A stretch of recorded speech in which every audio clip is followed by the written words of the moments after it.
Okay, my time says it's 2 p.m. So let's get started. Good afternoon, everyone. I'm Butter from Zhejiang University. I'll be the chair of the second session. I appreciate this opportunity and the trust of ISEG, and I wish you all enjoy the 11 lectures in the afternoon, a marathon, but rather a feast for thoughts. So our first keynote speaker is Professor Irene Low. Professor Low is a chair professor in the Department of Civil and Environmental Engineering at the Hong Kong University of Science and Technology. She is an academician of the European Academy of Sciences and Arts, the first Hong Kong scholar inducted into the EASA. She is also a fellow of the Hong Kong Institution of Engineers and a fellow of the American Society of Civil Engineers. Her research interests include fate and transport of nanoparticles, nanotechnology for environmental applications, wastewater treatment, soil and groundwater remediation, and solid waste treatment and disposal. And Professor Low, are you ready? Yes, okay. Okay, so I guess the floor is yours. That's welcome. Thank you. Okay, let me share the PowerPoint.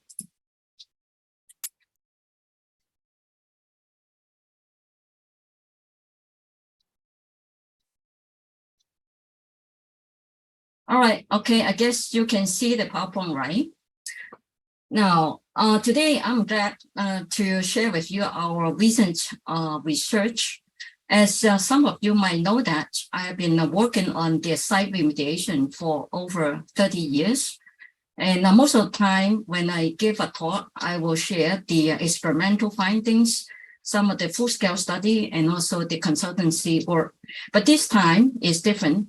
I will share with you is the software developments that's for the site remediation.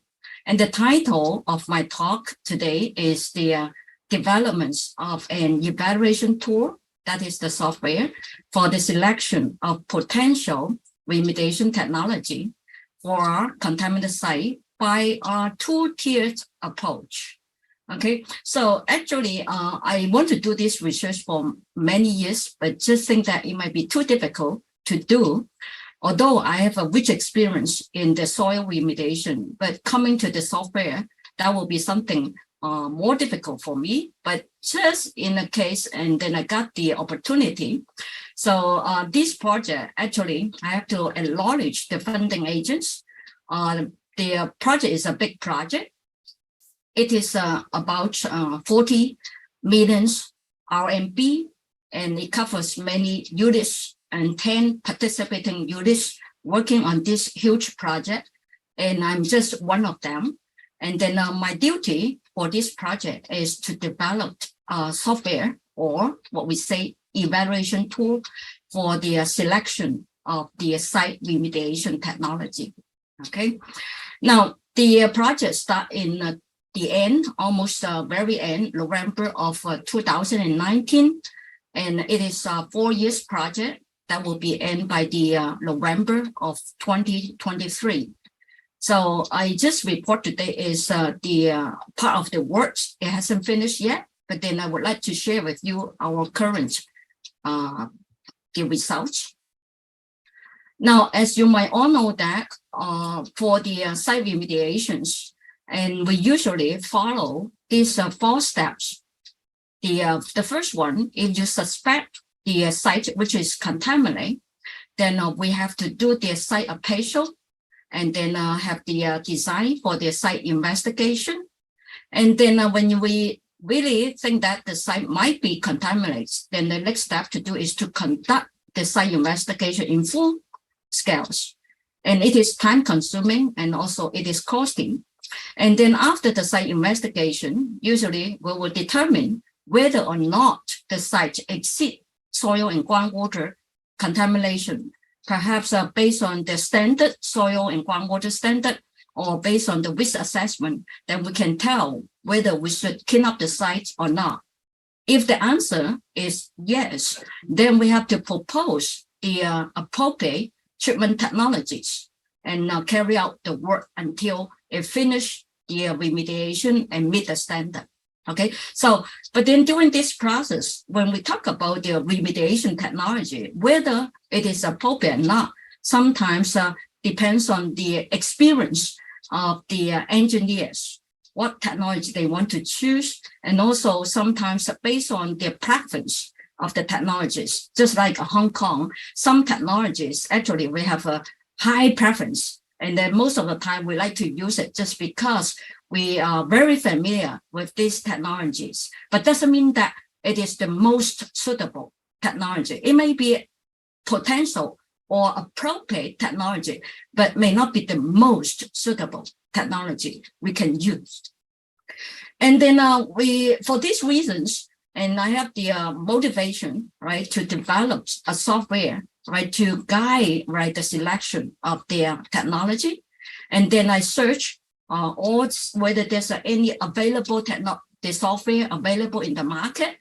But I find that no, the answer is no single available, except the so-called the online platforms selection of the technology that is called the technology screening matrix, developed by the FRTR in USA.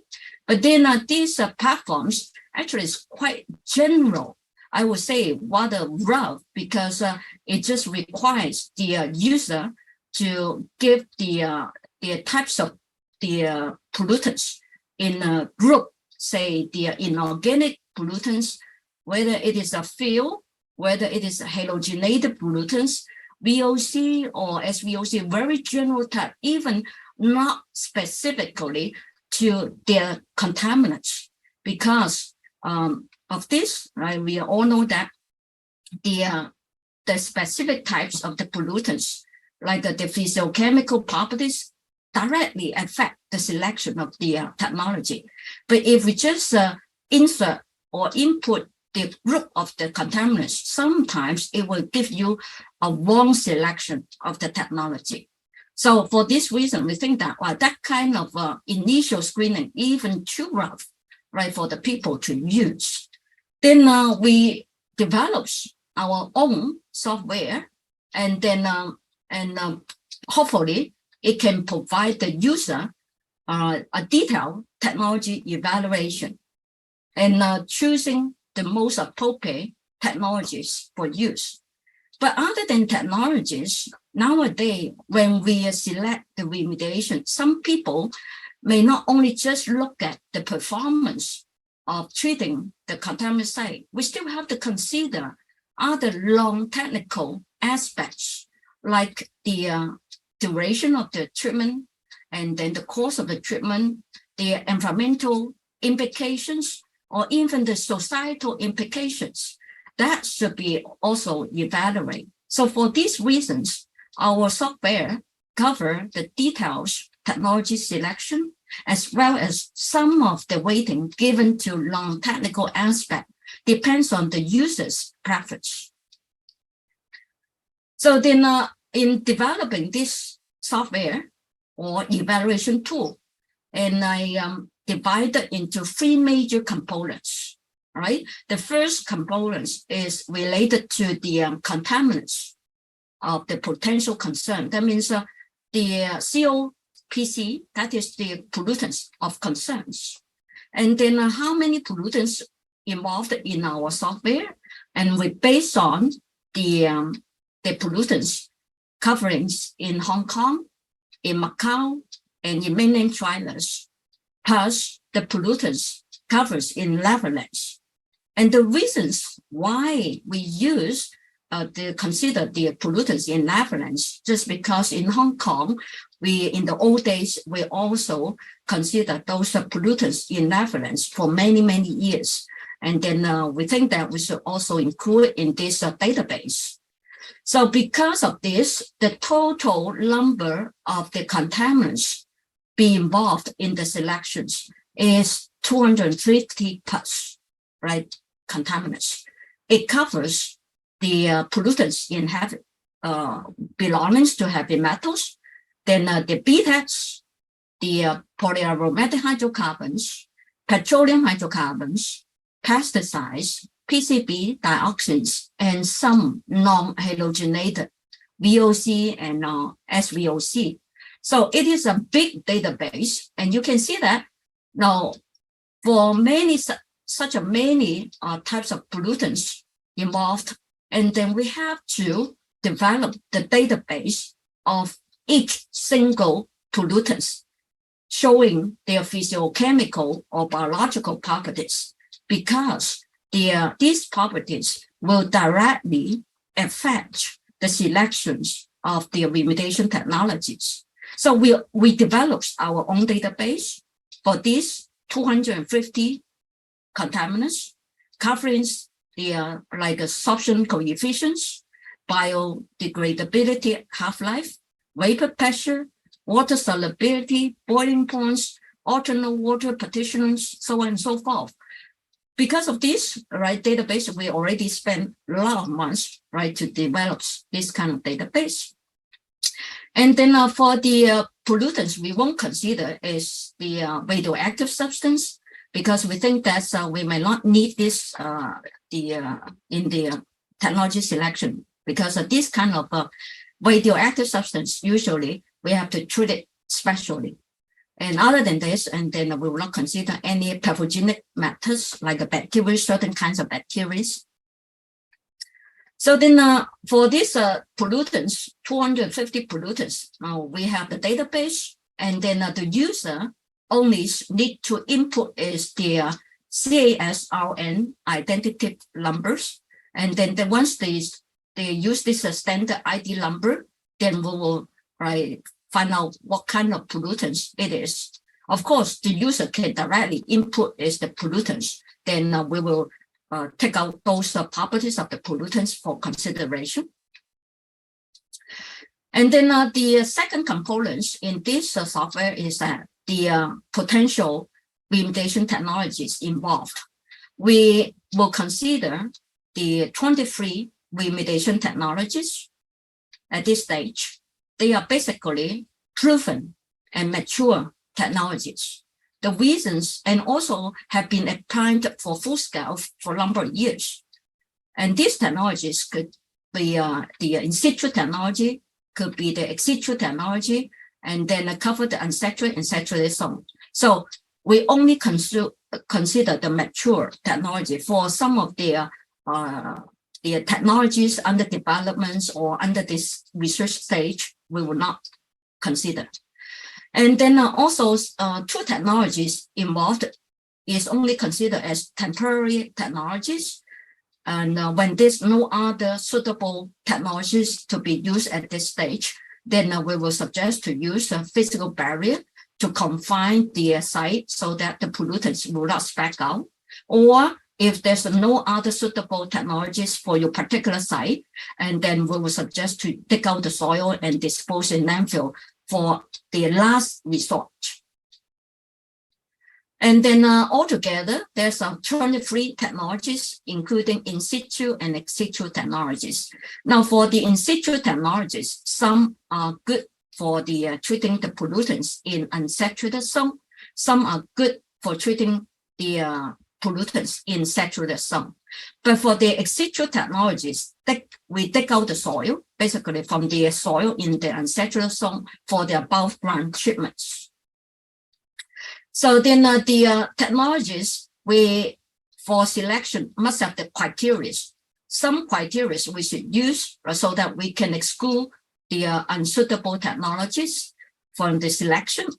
Now, the applicability of the technologies, some technologies for in situ, some for ex situ, some technology for unsaturated zone, some only suitable for saturated zone. Some can be for both.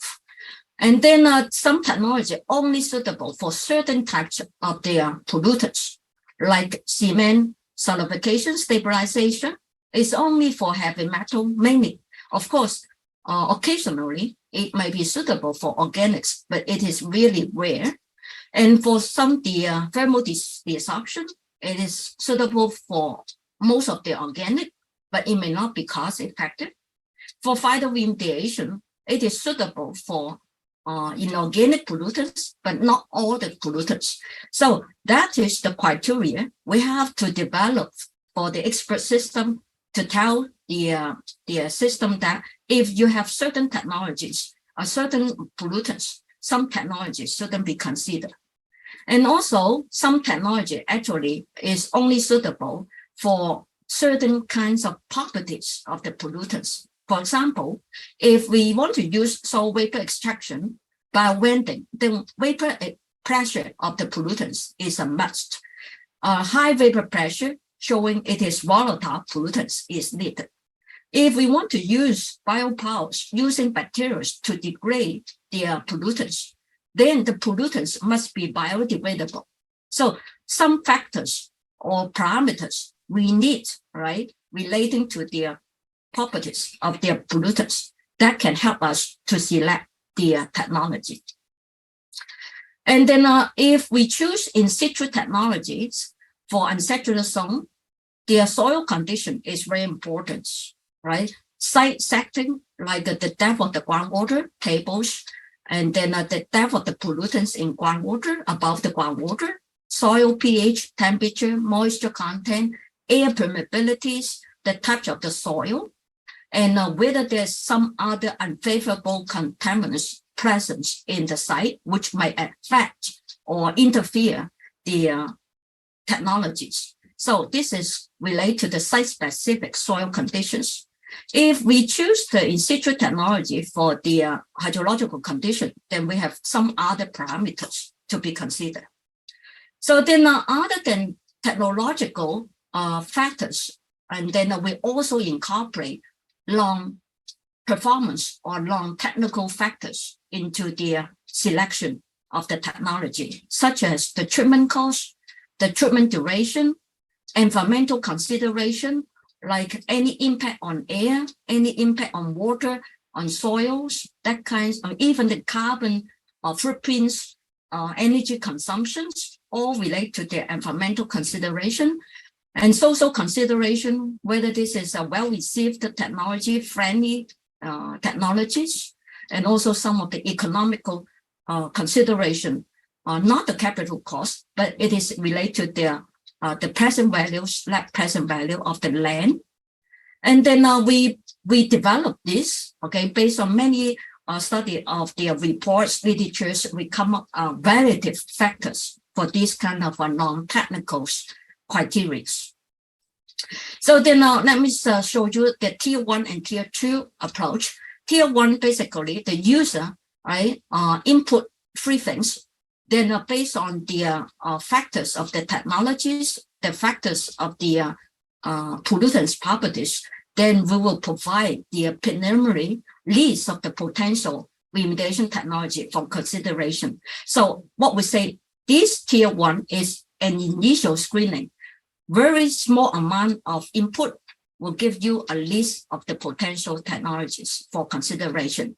But if the user have in-depth information or detailed information of the soil and hydrogeological condition, then it can go to the tier 2, so then we can rank the technologies in more details. So then for the user preference, for the tier 1, they just need to use tell us whether they have any preference for in situ, ex situ technology, and pollutants is located in unsaturated zone or saturated zone. And based on the types of the pollutants, the physiochemical properties, and then the location of the pollutants in the zone, then we can give you a preliminary list of the potential technologies. So then after that, if the user have more data for the site, like the soil conditions and the hydrogeological conditions, then we will further ask the user to run their tier 2 in 2 rounds. The first one is more on the general soil conditions. And then the second one is more specific, right? The questions about the site and about the soil, okay? And all the questions in the tier 2 directly relate to the questions what we need to know for the list of the potential technology in tier 1. So then we can have more data to sort out or kicking out some other technology which is not suitable for this particular site. And then we have 6 different non-technical parameters, as I said before. All right, this is not related to the technical issue, but relate to other aspects. And then the user can weight this aspect as the preference. So then you can see that if the user want to consider the technical performance only, and then for other aspects, no interest, they can put 0% on the weighting and just give 100% directly for the performance. But if the user also want to know, right, the other impacts, and then will include into their selections of the technologies, then they can put some weighting on different aspects. All right, so that is the flexibility for that. But then we do have the default value, but then the user can change the default value. And then I can show you the examples how we want this. And then actually we have the site in Hong Kong that is a local case study. It is the site in Kwai Chung. That is the land was used as the incineration process, but then the land has been redundant for abandoned for use for many years. So we want to develop the land. So we did the site investigation and found out that there's heavy metals, hydrocarbons, right, in the soils, and no pollutants in groundwaters, or the pollutants is still acceptable in groundwater.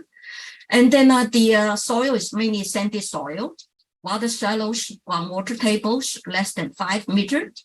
And then the site was completed in the previous 2007 and 2012. So the technologies we used to clean up this site has different technologies. For the soil only polluted by heavy metals, we use cement-based solidification stabilization. For hydrocarbons, contaminated soil, that part of soil, we dig out and use the biopiles. For the soil contaminated with two pollutants, heavy metals and hydrocarbons, then we use biopiles followed by cement assets. So then we want the software in the tier 1, basically for the heavy metals, lead and the zinc, and then we list the potential technologies, including the cement SS, soil washing, and then the excavation of the soil and dispose it to the landfill. That is the last resort. As I said, if there's no other suitable technologies, then this technology, landfill disposal, will be kicked out in the tier 2.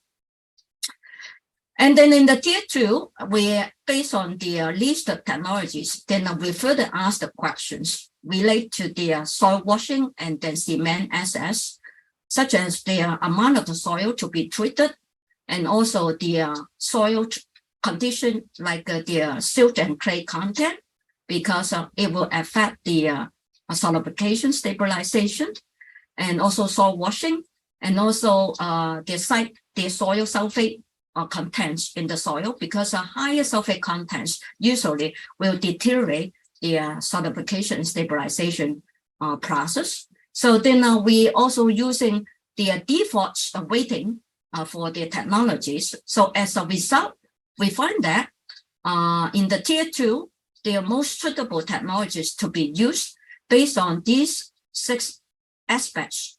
The cement SS is more preferable than soil washing in terms of the performance, in terms of the duration, the cost, and also the environmental implication, societal implication, and also the economical implications. So at the end, we use a cement SS for the heavy metal soils. And then for the organics, we want the system same. And then we find out 4 technologies are potential list. The chemical oxidation, biopulse, using bacteria to degrade organic, thermal desorption, and then a last resort, if no other alternative, we can consider landfill disposal. And more details, the input of the soil condition and hydrological conditions, right? Then we can find out that the 3 technologies can be considered. One is biopulse, chemical oxidation, thermal desorptions, and then including those 6 aspects. And then we find out that the highest score is the biopulse for the organics removal. And then of course, for the pollutants containing the heavy metal and then organics, then we design to use is the biopowers followed by their cement assets. Same as what their technology we use for the Hong Kong, right? So in making the conclusions, and then these evaluation platforms is still in the earlier stage, and then we need to further refine the software. Also, we need more case studies. Currently, we have 20-some case studies for validations, calibration, but we need more real case studies for the verification of the model. And then we'll further polish the software, making it more user-friendly. And hopefully, it will be on a web-based tool, and it can be accessible by anyone in the world. And then we will update and improve the software, including incorporating more contaminants of the concern, including more potential remediation technologies in the software. And at this stage, we consider one pollutant at a time and combine the evaluation, but hopefully we can further improve their software to consider multiple pollutants in one go. And then also the output will include the technical reasons why we need to kick out some other technologies, why this technology is the most appropriate technologies. We will provide the technical reasons. And finally, okay, we hopefully these models or the software will be a trust and reliable tools, giving the sound scientific basis systematically, and also using the practical engineering data, right, to verify it so that people use it with confidence to enhance the site remediation. Firstly, it will be used in Greater Bay Area, and hopefully it can be extended anywhere in the world. With that, I conclude our presentation, and thank you for your attention. Thank you, Professor Low. Great time control. We have time for maybe 1 or 2 short questions. Are there any questions on the audiences in the conference room or online? Hello, Professor Bet. Can I have a question? Go ahead, Professor Du, right? Hello, Professor Low. Hi. Very interesting talk, and the tool seems very promising. I'm Zhen Taoshen from Nanjing University. Yes. Nowadays, green and sustainable remediation is very popular. So my question, do you consider the life cycle process of the remediation? For example, the secondary contamination, the long-term efficiency of the technologies, and the redevelopment of the site? Okay, I think it's a really good question. My answer is that the part of these factors is considered in the software because we have the long technical aspect, including the environmental implications, like the carbon footprint, life cycle carbon footprint of the technology, energy consumptions of the technologies, and then the impact on the human health, impact on the water and soil. That will be related to the sustainability of the technologies. So I would say that not all the factors you mentioned is included in the environmental implication, but it does include some of them. Okay, thank you. Okay, thank you, Professor Low. I guess time for our next speaker, Okay. Professor Yes. Zhang Feng. Thank you, Professor Low. Thank you. Thank you. Our next keynote speaker is Professor Zhang Feng, and he's online. Professor Zhang is a professor of Nagoya Institute of Technology, NIT, National University Association, Japan, since 2005, and is also a concurrent professor in Tongji University since 2006. He obtained his PhD degree from Kyoto University in 1995. He served as the head of Civil Engineering Department of NIT during 2006 to 2008, and the director of the Advanced Disaster Prevention Engineering Center of NIT during 2011 to 2014. He published more than 130 top-tier international journal papers and is the recipient of many awards, including the Best Paper Medal of Soils and Foundations twice, and the Best Paper Medal of Japan Society of Civil Engineers. With that, let's welcome Professor Zhang Feng for his lecture. Thank you. Thank you, Mr. Chairman. It's my great honor to have the opportunity to give this report to many, audience. I feel very happy and it's great honor.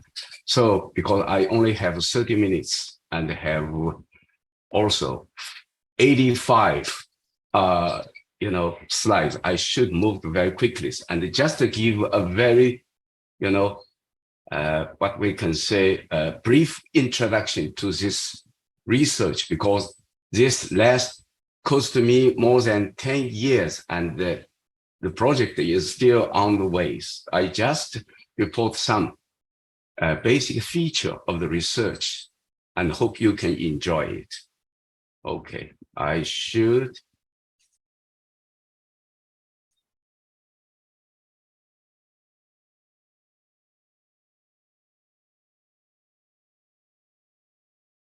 Can you see the slides? Yes, we can see the slides. Okay, I will go on because you can see so many students, former students, enjoying this project. And I'm the last, authors. I just represent their research result and hope you can understand the situation because this research lasts for a long time. The problem we discussed here is just the repository of high-level radio. Sorry to disturb you. Conference. Yes. No, this is a quite very difficult task to deal with such kind of a problem because you have any, what we can say to verify the methods to verify your prediction of such kind of problems with numerical method.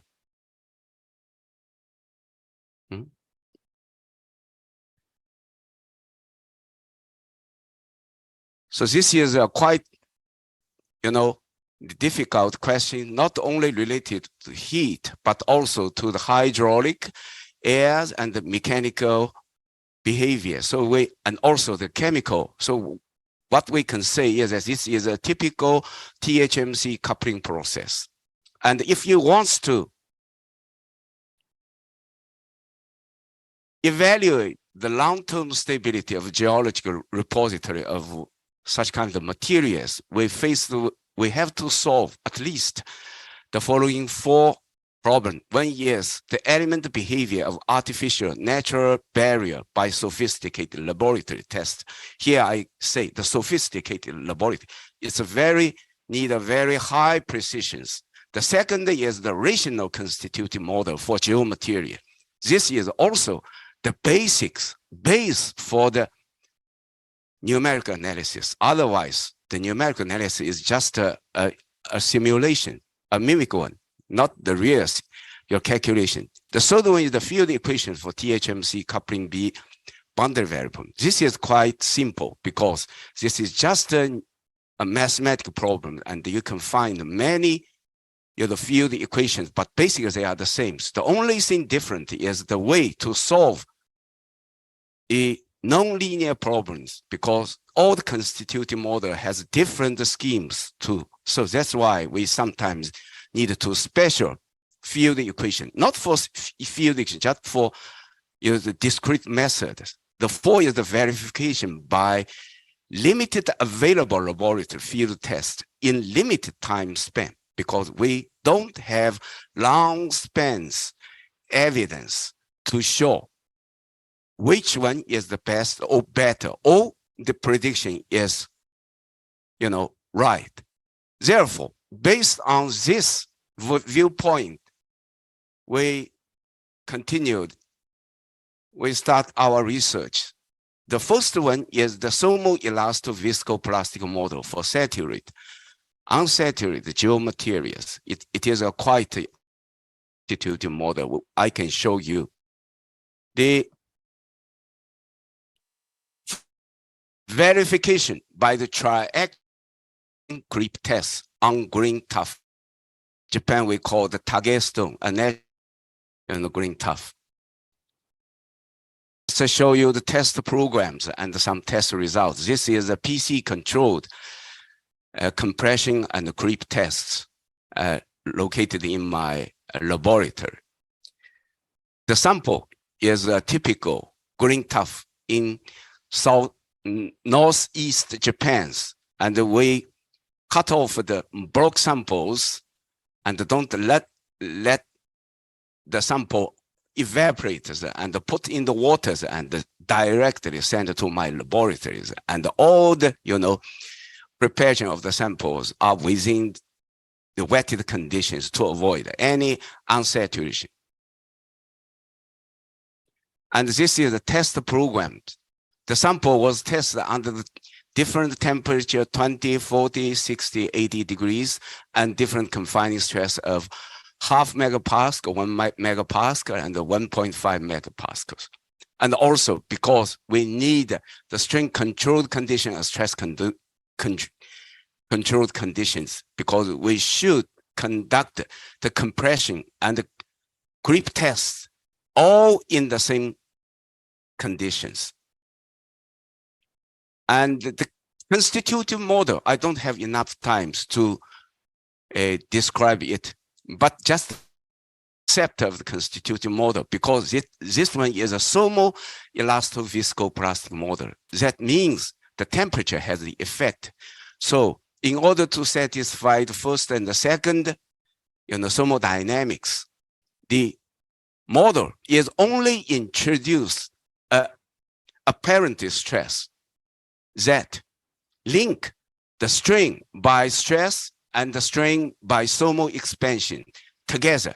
They only introduce this concept and the proposed constitutive model. The model is used subloadings and the superloading yield surface proposed by Professor Hashiguchi, Asaoka, and the inference of intermediate stress proposed by Professor Nakais in the same university in my laboratory. He was retired now. And no times to describe briefly, just to tell you the constitutive will need 10 parameters and such kind of physical status, which is quite easy to define. Now I just show the result. The left is the test result with different, the temperatures in 0.5 megapascal, and the right is the constitutive model calculations. They are almost the same, but pay attention to. In test, 80 degree, the peak strength is increased larger than 60 degree, but in constitutive model, it's less than 60. So this is why still there is some, discrepancy between the calculation and the test result. And also this is the creep test and the creep predictions. They are almost similar, but also the reverse phenomena occur in the temperature larger than 60 degrees. This is quite, a subtle problems. You can see if we put out the peak strength and make comparison for theory, it's decreased along with the temperature increase. But in the test, you can find the minimum is at the 60 degrees. But in 80 degrees, it increased again. Maybe this is a chemical reaction, but still not be identified yet. Need to be considered more thoroughly. And also, the creep failure times, almost the same, but the tendency in the temperature larger than 60, it is described, it has a different, behavior, but basically it's the same. So next is the verification by triaxial compression creep test on artificial rocks. The artificial rock can simulate the natural rocks, for instance, natural deposit, tuff. Why we use this one is only because natural tuff is quite rare, very difficult to get some, intact. It becomes almost, impossible for us to get such kind of high quality, rock material. So we have to repeat it, test times and times. So we need to make, to make a large number of test sample. That's why we use the artificial rock, which is made of, gypsum as a solidification materials and the diatoms as an additive material with waters. And it's uniaxial compression stress around 500 kilopascals. That is quite usual in, soil, the strength of the soil treatment by cementations, by cement. And this is the test apparatus. Here, I should pay attention to this one to emphasize, because the artificial sample is quite difficult to deal with. If it, touched with water, the strength and the stress strain relation will change immediately. So we need to seal the sample from all the soils, because the sample itself is free of water. So we need to wrap this sample with sealed, use gum sleep. For instance, in the right, we need, latex, normal. But for high temperature, we need new neoprene, a very expensive and a very strong material. And also we need to measure the volumetric strains. Here we use the double cell techniques that used in the unsaturated soil test machines. So the test program is 20, 40, 60 degrees and with 0.1 megapascal and 0.3 megapascal, and also using the same conditions and using the creep stress at 5% of the peak strength. You can see the temperature effect is quite evident even in such kind of low confining stress. And the high temperature, yes, the low the peak strength will be. 0.8, 0.1 megapascal and 0. This is quite the same. And also we can see totally time dependent. That means it also has creep failures and also have rate dependency. The high the loading rate is, you can see the high the peak strength will be. So the constitutive model can describe all this behavior in a unique, one set of material parameters. So performance of the model is quite good, but for natural deposit soils, because we still don't understand the mechanism of the material under high temperatures. So we need to discuss this one a little more detail. And this is the creep failure. Also, they are almost the same. And then we can see we need a verification by tri-compression tests on unsaturated soil, because in geological repository, you need to consider the waters in any times. It's different from the European country or United States or China. In Japan, every time, any place, you have to face with water. We dig the two, experiment, vertical shot deep to 600 meters, and you cannot find under such deep depths, you cannot find the place that without any water. You always meet water. This is a typical geologic condition. So in this time, we also faced with, the saturated and unsaturated condition. So the constitutive model also should treat the saturated and unsaturated soil in a unified way, and taking the saturation, degree of saturation as the state variables, only one state variable. So constitutive model here is different from the BBM, but we just using the Bishop types effective stress. And like this one, in Japan, we just called as a skeleton stress. And taking the degree of saturation as the state variable. The only difference between the saturated and unsaturated is the degree of saturation. So it is possible to deal with the saturated and the unsaturated soil with one set of parameters without any, value change of the parameter. And this is a very simple test result. Honda, he get the PhD from our universities. And what the phenomena he observed is quite simple, because this is E log P curve. And this curves, you can see the lower the degree is, the higher the curve will be. And they are almost parallel. For this reason, we proposed our constitutive model, just assuming that under unsaturated conditions, the normally consolidated lines and the critical state line is just above the saturated ones.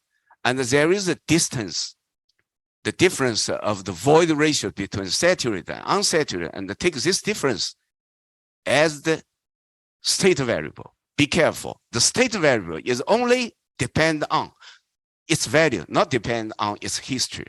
So based on this one, we propose a constitutive model. This is quite interesting, that the constitutive model is just, you can see rho S and the rho E represent over consolidation, and the rho S is represented degree of saturation. So if let these two equal to 0, then this is a typical, chemical model. So we introduce two and try to describe the constitutive model behavior of the saturated and unsaturated materials. It's quite simple. I just omitted this one. And you can see, of course, you need a moisture characteristic curve. I don't want to spend any time to describe this one. This is a very common, very new, only the formation, the shape of the curves is different, considering the history of a drying curve and wetting curves, and also, like this way. This is a scanning curve. In the, wetting and drying curves is quite simple. I don't spend too much time. But this one, constitutive model, is only verified for some different materials, because they are different in the, the geology repository process. So this is, for instance, this is the test result by Kogo, and the inmost rupture of test result and the calculation result. And also here we take consideration the temperature effect, but unfortunately we couldn't success in the test like the result by Professor Khalili. His data is very famous. Many people, using his data to verify the constitutive model, but unfortunately I couldn't success in doing such kind of heating, experiment. Is quite difficult. We get the totally different data and cannot reproduce such kind of model. But my student, former student, now the professor of Ningbo University, Dr. Xiong, he made the major contribution of this research. He tried to use his data to verify the constitutive model. and you can find test result and the model. The model is quite simple. It's basically easy to describe such kind of behavior, but the test result is totally, unacceptable for me because inaccessible because I couldn't get such kind of data, but use the other people's data. And this is also the test result and the calculation result. You can see. So the material, geomaterial, we have to do. The above data is just for the artificial, for natural barriers, but we also pay attention to, the, what we can say, the artificial model, artificial barriers, mainly the bentonite. We also conducted this test result is just finished 2 weeks ago. Sorry, I cannot show you the English versions, just using the Japanese, result. And this is, the bentonite, but we should conduct the test under the normally consolidated remote conditions. So we need to prepare sample preparation by static compaction like this one. Using this apparatus, preparing some unsaturated soils and compress it and reduce the void ratio and find it becomes unsaturated one. So in this case, we need to design a prescribed stress by some special method proposed by Dr. Kobayashi. I don't want to give any detailed description. For instance, we prepare the samples under the 0.5125 aimed at, but actually when we get the saturated soils, it is beyond our prescribed stress. So that's why finally we get the samples under the condition of 1 mega, 2 mega, 3 mega, 5 megas. After the preparations, we first conduct the isotropic consolidation to make the sample being a normally consolidated states, and then conduct the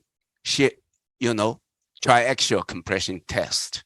And you can find this is the temperature, 20 degrees temperature.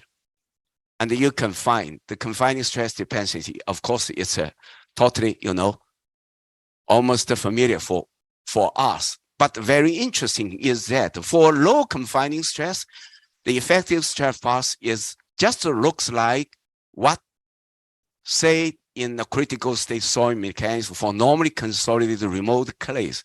But for high compression, then you can find it's totally different. It looks like over-consolidated clay. This is just another question because under confining stress of very high compressions, like 5 megapascal, the water is no longer an uncompressive, material. That means it's compressible. So in that case, of course, it is impossible to get an effective stress path described by so-called critical state soil mechanics. The same tendency you can find for the 50 degrees, you are like this way, but for high confined, the stress path is on the left side in lower confining stress, but highest, and in 5 degree, it's more like, the drained conditions. That means few excessive pore water pressures generated. So this is the same condition, but also in the 8 degree. Another important thing is that. And Professor Zhang, there are 3 minutes left. Just remind okay, us. I will finish soon. So what I want to say is that the most important thing, if you want to conduct what we say the numerical calculation or numerical prediction, you should first understand the basic, behavior of soils, not only in the laboratory tests, but also in the, constitutive model.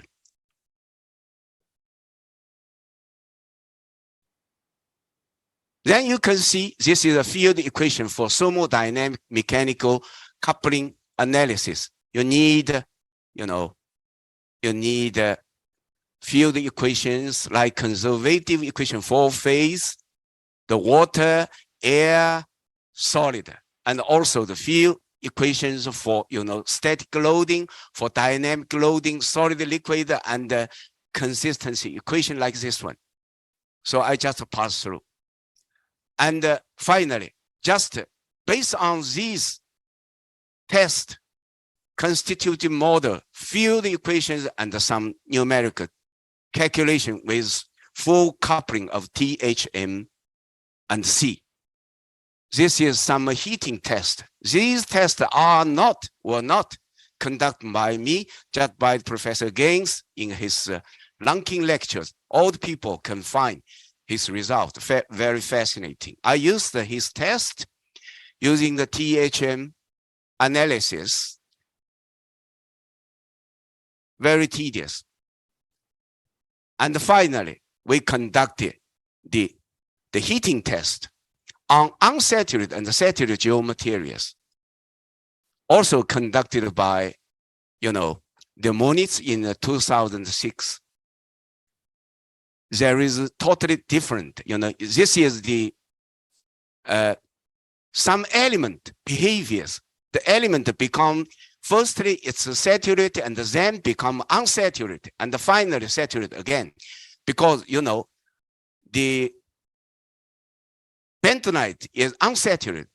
The surrounding rock is saturated. If they touched again, then there is a water exchange and air exchange.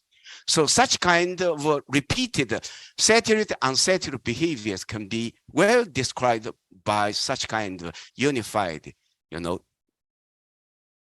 simulations. And this is just real scale calculations based on the real, situation in the geological repository that has already been conducted in the Norwegian. We just use their data and try to simulate that one. Okay, that's all.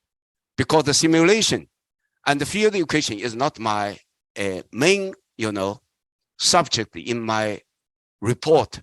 You can follow this one with many public relevant research. And thank you very much for your attention. Thank you, Professor, for your well-prepared slides and excellent lecture. So due to time issue, we have to move on to our third speaker, and Professor Annan Zhou. And Professor Zhou is from the Royal Melbourne Institute of Technology, or RMIT. Professor Zhou obtained his PhD degree in geotechnical engineering from the University of Newcastle with an Australian Endeavour Scholarship. After his graduation, he joined the RMIT as a tenured lecturer in geotechnical engineering and was promoted to a full professor in 2012. His major research area includes advanced laboratory testing and constitutive numerical modeling of multi-phase porous medium, such as unsaturated soils.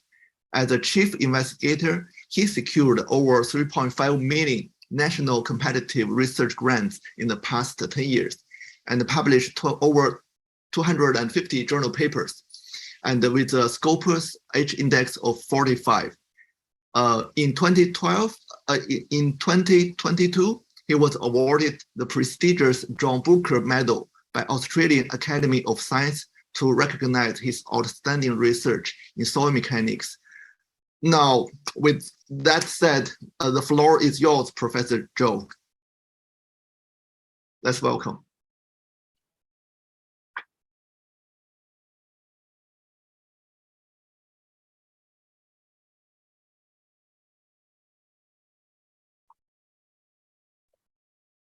Thank you very much. So let's share my presentation. All right. Yeah. Thank you, Professor Byte. And it is my great pleasure to have this opportunity to present our recent research on the 13th International Symposium of ISEG. And the title of my presentation is Modeling Expensive Soil Behavior and Thermal Hydromechanical and Chemical Loads by using molecular simulation. So generally, ancestral soil can be classified into two categories as no expensive and expensive soil in terms of their deformation characteristics when absorbing water, and no expensive soil usually consists of stable aggregate and classical interaggregate poles. When the non-expensive soil is soaked with water section that supports the stability of the interaggregate pole reduces, and therefore the wetting collapse behavior can be observed. But after proper compaction, or let's say consolidation, we can pre-compress the interaggregate poles and therefore effectively prevent the collapse of the soil in the wetting events. But different from the non-expensive soil, expensive soil contains some forms of the expensive clay minerals sensitive to the environment. When the expensive soil absorbs water, the aggregates can swell, but the interaggregate pole can still collapse. So therefore, the overall deformation of expensive soil can be either collapse or swelling. Like no expensive soil, compaction or compression can reduce the volume of interaggregate poles and therefore make the swelling behavior predominant. So if the deformation is restricted, the potential of the swelling will become a very huge swelling force, or let's say the swelling pressure to the restrictions like pavements or foundations. So expensive soil are widely distributed in many countries all over the world. More than 20% of Australia's surface is covered by expensive soil, most of which is in the populated regions along the eastern coastline. So for example, in Victoria, the capital city is Melbourne, and this percentage can reach 50%. Expensive soil cause damage to infrastructure throughout the world, such as failure of embankment, buckled and heaved roads and foundations, cracked pavement, pipe leakage, and gas pipe damage. The literature is full of this kind of studies from all over the world, considering the problem associated with expensive soils. So globally, the annual cost of expensive soil problem exceeds the cost of the damage caused by all the other natural catastrophes. So expensive soil problem cost more than $30 billion throughout the world. Two recent examples are presented here. One is the Waterman burst in Adelaide 2016, and the other is the gas explosion in Dallas in 2018.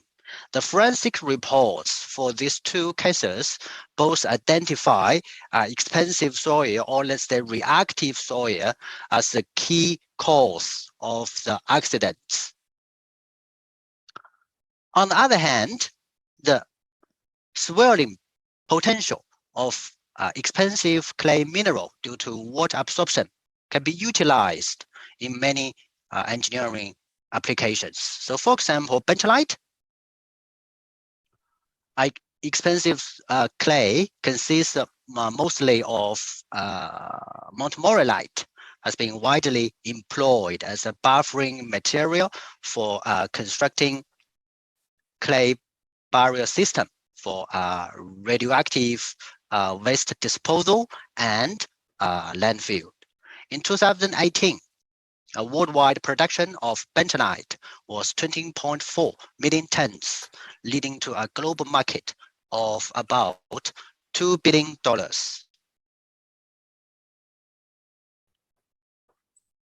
So how to tackle the expensive soil problem and how to make use of expensive clay mineral have challenged engineers and researchers for many years, because the property of expensive soil are extremely complex and they are very sensitive to the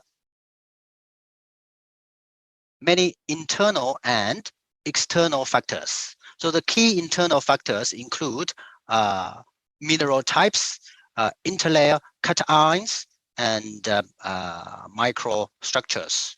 The key external factors include stress level and pastry, water content, temperature, and salt concentration. So what we called THMC loads. Because the sensitivity of extensive soil derives from its mineral composition and from nanoscale level. Therefore, the traditional soil mechanics at a micro scale level is hard to describe the nature of the expensive soil, and it is thus hard to capture their complex engineering behavior. So our research,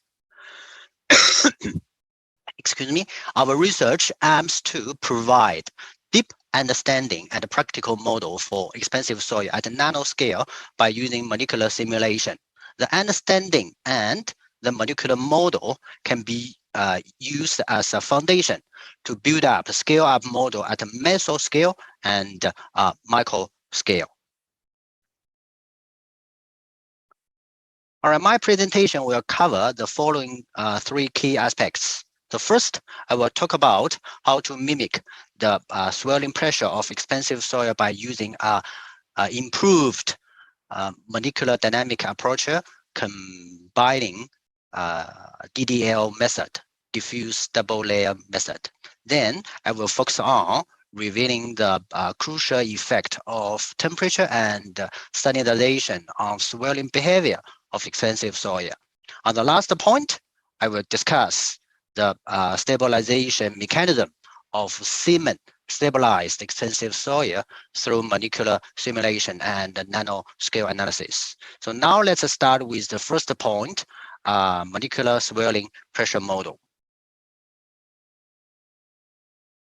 So the DDL method has been widely used for predicting swirling pressure of montmorillite, which is a key swirling clay mineral for expensive soils. Through the DDL method, we can calculate the swirling pressure P by using these equations if we know dry density, soil type, cation exchange capacity, CEC value, and the temperature. However, the performance of the traditional DDL method or model for high dry density range is not as good as it for the low dry density ranges. All right. So here we have two examples. We can see for the dry density between 1.1 to 1.4, the DDL method show very good performance for two different expensive soils. However, the predicted swirling pressure is significantly lower than the measured swirling pressure if the dry density is higher than 1.6. To overcome the limitation of the traditional swirling pressure model, we revised the DDL method by using molecular simulation methods. So we developed a molecular odometer model to calculate the repulsive force and the attractive force of DDL. So here we use montomorolite as an example to build up the molecular odometer model. The mechanism of the molecular odometer model is very similar to the 1D odometer swirling test in our laboratory. So in the molecular model, the expansive soil layers is confined at X and Y directions. We add different numbers of water molecules into the interlayer space and increase the vertical pressure accordingly to keep no deformation at that direction. The potential energy VR and the Harmach constant A can be calculated by molecular odometer model. So here, VR is the potential energy related to the repulsive force of the double layer, and the Harmach constant is a constant related to the attractive force of the double layer.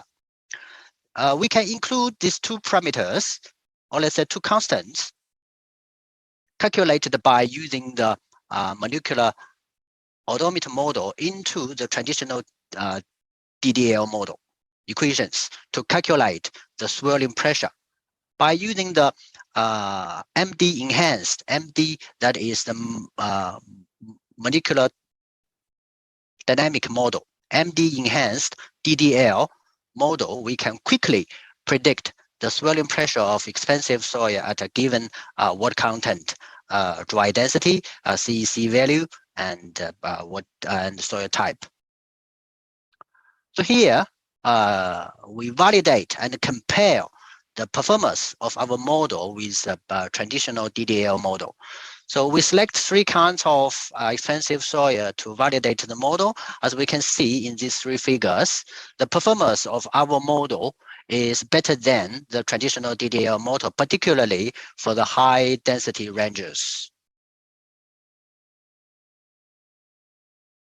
We further validate our model for different soil types with different interlayer cations. So we select 8 different kinds of expansive soil here.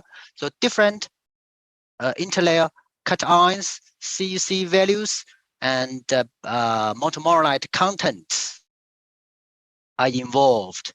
So 4 figures on the left hand side shows the different expansive soil with sodium interlayer cations, and the 4 figures on the right hand side shows the different expansive soil with calcium interlayer cations. So as we can see from these figures, the calculated results from our model all agree well with the experimental results for different soil types, different CEC values, and for different montomorolite contents. So by using our model, we calculate a series of swirling pressure and different dry density. So we can see here, dry density, different CEC values, and different cation types, and produce 2 engineering charts for engineers to first evaluate the swirling pressure of expansive soils. So left figure is for the monovalent cations, and the right figure is for divalent cations. So for example, if we know the interlayer cations type is sodium, and the CEC value is 50, and the dry density is 1.5. So we can easily find the estimated swirling pressure of this kind of expansive soil is about 5 megapascal from the left chart. So in the second part of this presentation, we further incorporate the influence of temperature and the salt solution into molecular swirling pressure model. The key objective here is to understand the swirling mechanism of expansive soil and no isothermal condition with different salt solutions. So to consider the effect of temperature and the salt solution, we developed a Montmorillonite salt solution molecular model here. In this model, we put the Montmorillonite model at the center of the simulation box. And then we introduced different ions and water molecules into the system. Then we calculate the swelling pressure and the different temperature and the different salt concentrations. The top two figures, you can see here, the top two figures presents the swelling pressure of empty Montmorillonite saturated by pure water and the different temperatures. So for each case, we run the molecular model for 10 times and the average value are calculated. So we can see our model can capture the swelling pressure at the different temperatures very well compared with the experimental data. So more importantly, we can observe the positive correlation between the swelling pressure and the temperature for pure water condition from both simulation and experiments. And the bottom two figures show the calculated and measured swelling pressure of Montmorillonite with different temperatures and salt type and salt concentrations. So as we can see, the MD model, the molecular dynamic model, can capture the swelling pressure very well at different temperature, different soil, different salt type, and different salt concentration. At the same temperature, we can see here, we have three temperatures. So we have at the same temperature, the swelling pressure decreases along with the increase of the salt concentration. At the same salt concentration, the swelling pressure decreases with the increase of the temperature. And this observation is different from that at the pure water condition. So we would like to know what is the mechanism leading to this difference.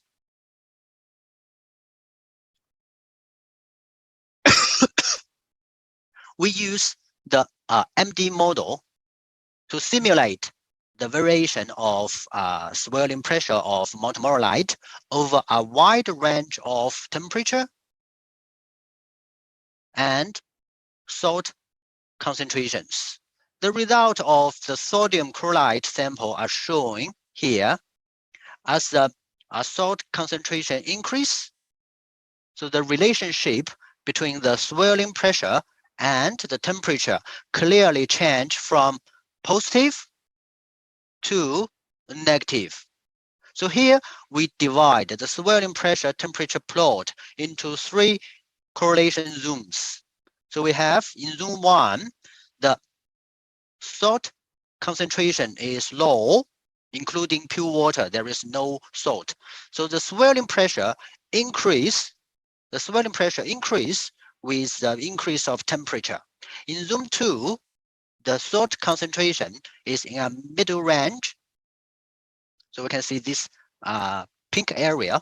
The swelling pressure temperature relationship first show positive correlation and then negative correlation. In zone 3, the salt concentration is high and the swelling pressure decrease along with the increase of the temperature.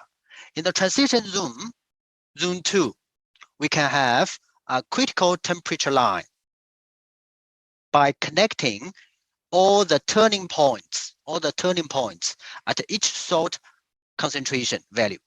So in the area below this critical temperature line, so we can see this yellow region, the Montmorillonite shows heating strengthening behavior. And in the area above the critical temperature line, the Montmorillonite shows heating or weakening behavior. For the calcium chloride saturated sample, we can see a very similar observation. So we can still divide the swelling pressure temperature relationship into 3 zones with the different salt concentration. The difference is the size of the transition zoom for the calcium chloride saturated montomorolite is a little bit smaller than that of the sodium chloride saturated montomorolite. To experimentally confirm the different swirling temperature relationship in 3 zones, we employ high resolution TEM test on montomorolite sample with different temperatures and different salt concentrations. So we measure the lattice distance between montomorolite layers as shown in figure E and figure F for different salt types. So the greater lattice distance between montomorolite layers in the free swirling condition directly corresponds to the higher swirling pressure in the confined condition. So as shown in these 2 figures, figure C and figure D, we do observe 3 different zooms from the experiment.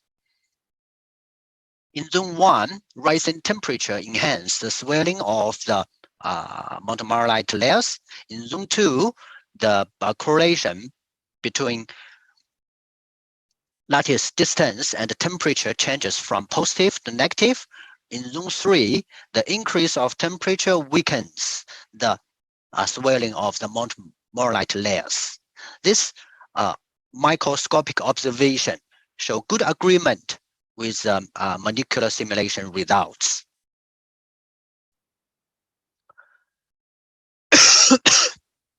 Excuse me. We further performed more fundamental analysis by using the molecular simulation, such as hydration energy analysis and hydration state analysis. So based on this analysis, we can review the overall control mechanism of temperature and salt solution on the swelling of montomorolite. So in zone 1, the hydration energy of montomorolite controlled the swelling behavior of the montomorolite. The interlayer cations show a stable 2-layer hydration structure. As the increase of the temperature, hydration energy increase, and therefore in zone 1, a swirling pressure increase with the rise of the temperature. In zone 2, the hydration state of the interlayer cations is unstable. At a given salt concentration, the 2-layer, you can see here, the 2-layer hydration structure of the interlayer cations may transfer to the 1-layer hydration structure due to the change of the temperature. So in this zoom, hydration energy of the montomorolite and the hydration state of the interlayer cations jointly govern the swirling behavior of the montomorolite. So therefore, in the zone 2, the swirling pressure temperature correlation changes from positive to negative when temperature increases. In zone 3, the interlayer cations can maintain a stable 1-layer hydration structure. So the hydration energy of the montomorolite govern the swirling of the montomorolite again.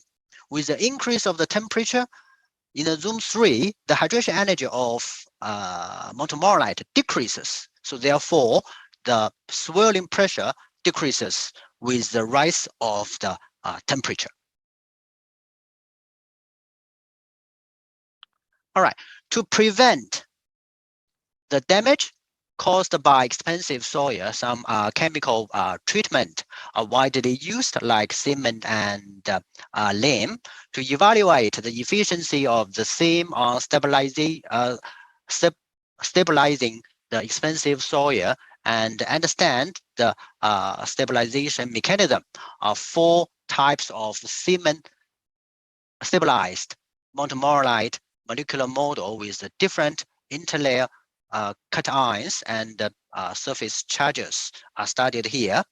So here I'm conscious about time, so I just skip the model part and the validation part.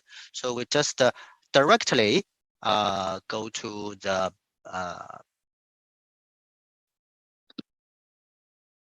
some findings.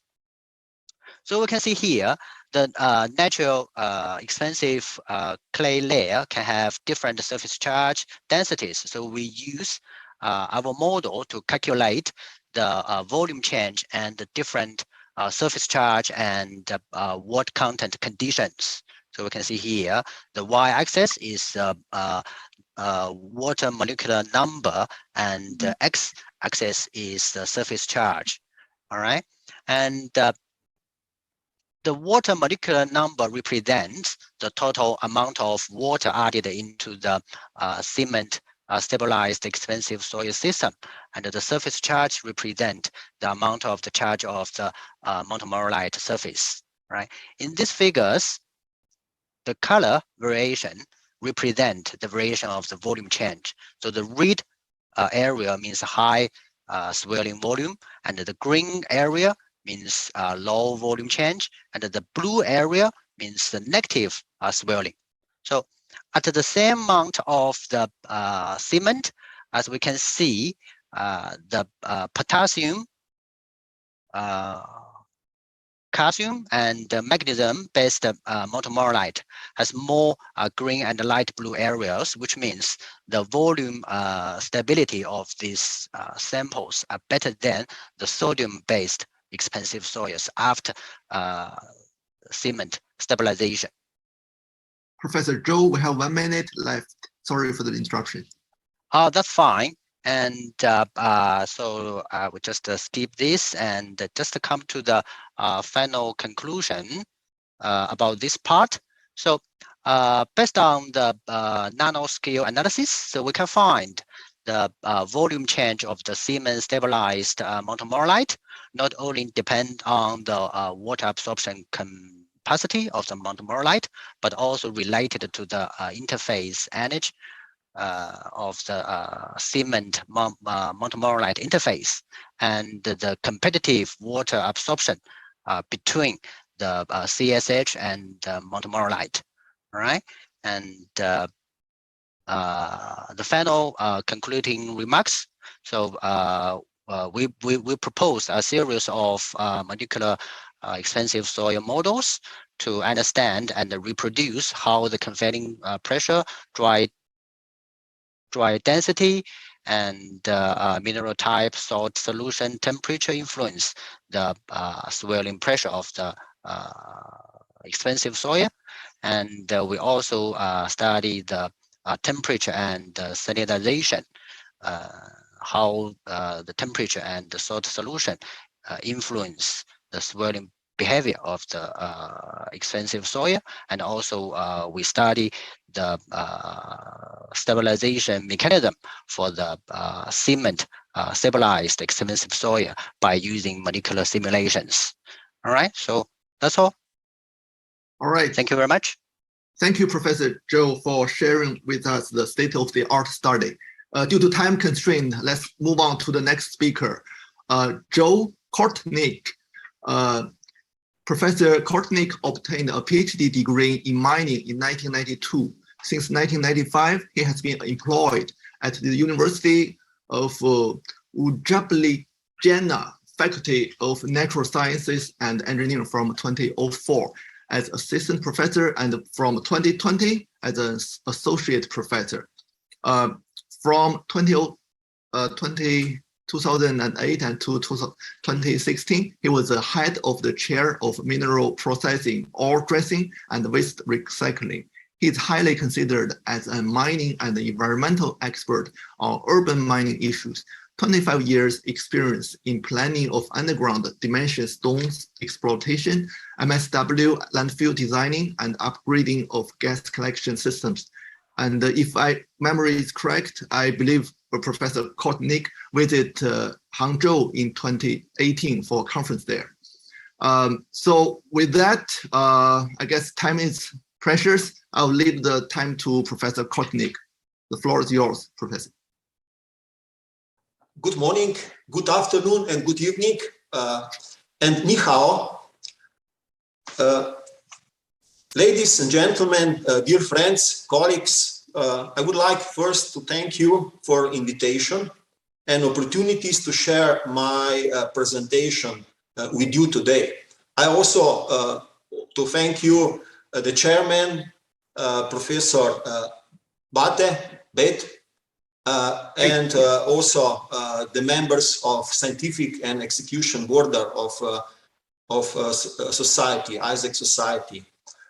So today I would like to share with you a short presentation. I will try to be very short, give you just draft ideas, what actually I was doing several years. And I actually share my presentation into three topics. First, I will give you a short introduction of a concept or model, green urban mining, or so-called GAM model. Then I will also share you some information regarding waste and mineral resources actually we produce here in Slovenia. Then I will share you also some three good GAM practices I introduced in Slovenia, and for conclusion, a short demonstration. First, maybe if I give you idea actually what the model of urban mining or so-called GAM model is. Actually, the model based on two concepts. First, on the concept of sustainable development, which is actually based on assumption that we live in a closed resource constrained ecosystem, and on other concept of industrial ecology, which make examination of materials and energy flows of products and different processes which is going on in industry and our economy. Understanding of urban mining model today is mainly associated with reuse of precious metals, mostly gold, silver, platinum, and other metals too, and other metals that are mainly used in the electronic. But in real understanding of the green urban mining model is much wider and refers also on implementation of different recycling processes and the using of both individual components of the products and materials of the products. Then the composition of industrial and residential building infrastructure in various types of wastes. But the green urban model is also dedicated to some other goals, like extraction of the secondary raw materials, energy recovery, remediation of environmental burdens and damages, rehabilitation and reuse of land where is deposited some municipal solid wastes or other waste materials, reduction of maintenance costs and cost of institutional control of closed landfills, and as well as implementation of mining works also in urban areas with much less impact on the environment. Actually, idea of a green urban mining is very close to the concept of circular economy, or is actually the concept which is actually circular economy. Actually try to improve the concept of linear economy, which we actually used in previous times, where we actually excavate raw materials from nature, make a products, give products into use of public, and after use, end of use, actually that product actually being landfilled or deposited in the nature. So the concept of green urban mining model actually connect this linear model into the circular model. So urban mining actually allow that waste materials at the end of the use of different products can be introduced again into this circle as raw materials. And idea of green urban mining model in the future is also that we make inside circles of wastes which actually be produced in time of excavation of raw materials, in time of making a product, and also the products at the end of the use. Actually, green urban mining model is actually combine the concepts of old linear economy, connect also the concept of so-called 3R system, reduce, reuse, recycle, and also connect the system cradle to cradle. So this I can show in this block diagram you can see on the slide. So urban mining concept, with this concept we can actually get some materials which is already deposited in the old landfill sites, mostly on industrial landfill sites and municipal solid waste landfill sites. And urban mining concepts also can help introducing or put into the circle also waste which appearing in the time of excavation of raw materials, making a product, and after end use of these products. Actually, urban mining model also looking raw materials, not just in geological deposits, but also in urban areas. So in urban areas, mostly where population reach somewhere about 100,000 people and more, actually can provide a lot of minerals and raw materials actually in such urban areas. Usually in urban areas can be created enormous quantity of construction, demolition materials, municipal solid waste, different type of electronic waste, appliances waste, tires, and many, many more. And because area is very concentrated, the cost of collection, this waste, can be much less in case that we need to organize collection of waste in the whole country. Usually in the urban areas, we can also build the sorting plants, shredding separation plants, and different facilities for actually introducing wastes and change the waste with sorting and shredding systems, and also composting, mechanical processing, mechanical biological treatment plants to make energy, power, make metals, make plastic, rubber, and other raw materials which can be very useful use in society. So everything, idea of urban mining is actually connected with looking the raw materials in urban areas. So urban areas offer also to organized systems from waste to organics, from waste to energy, and from waste to materials. All this concept is actually under the idea of a so-called hierarchy of waste management in practice. This is so-called triangle of priorities of use, So most favorite is prevention and minimization of wastes, then reuse of wastes, recycling of waste, then thermal and energy incineration of waste, and at the end, landfilling of the rest of the waste.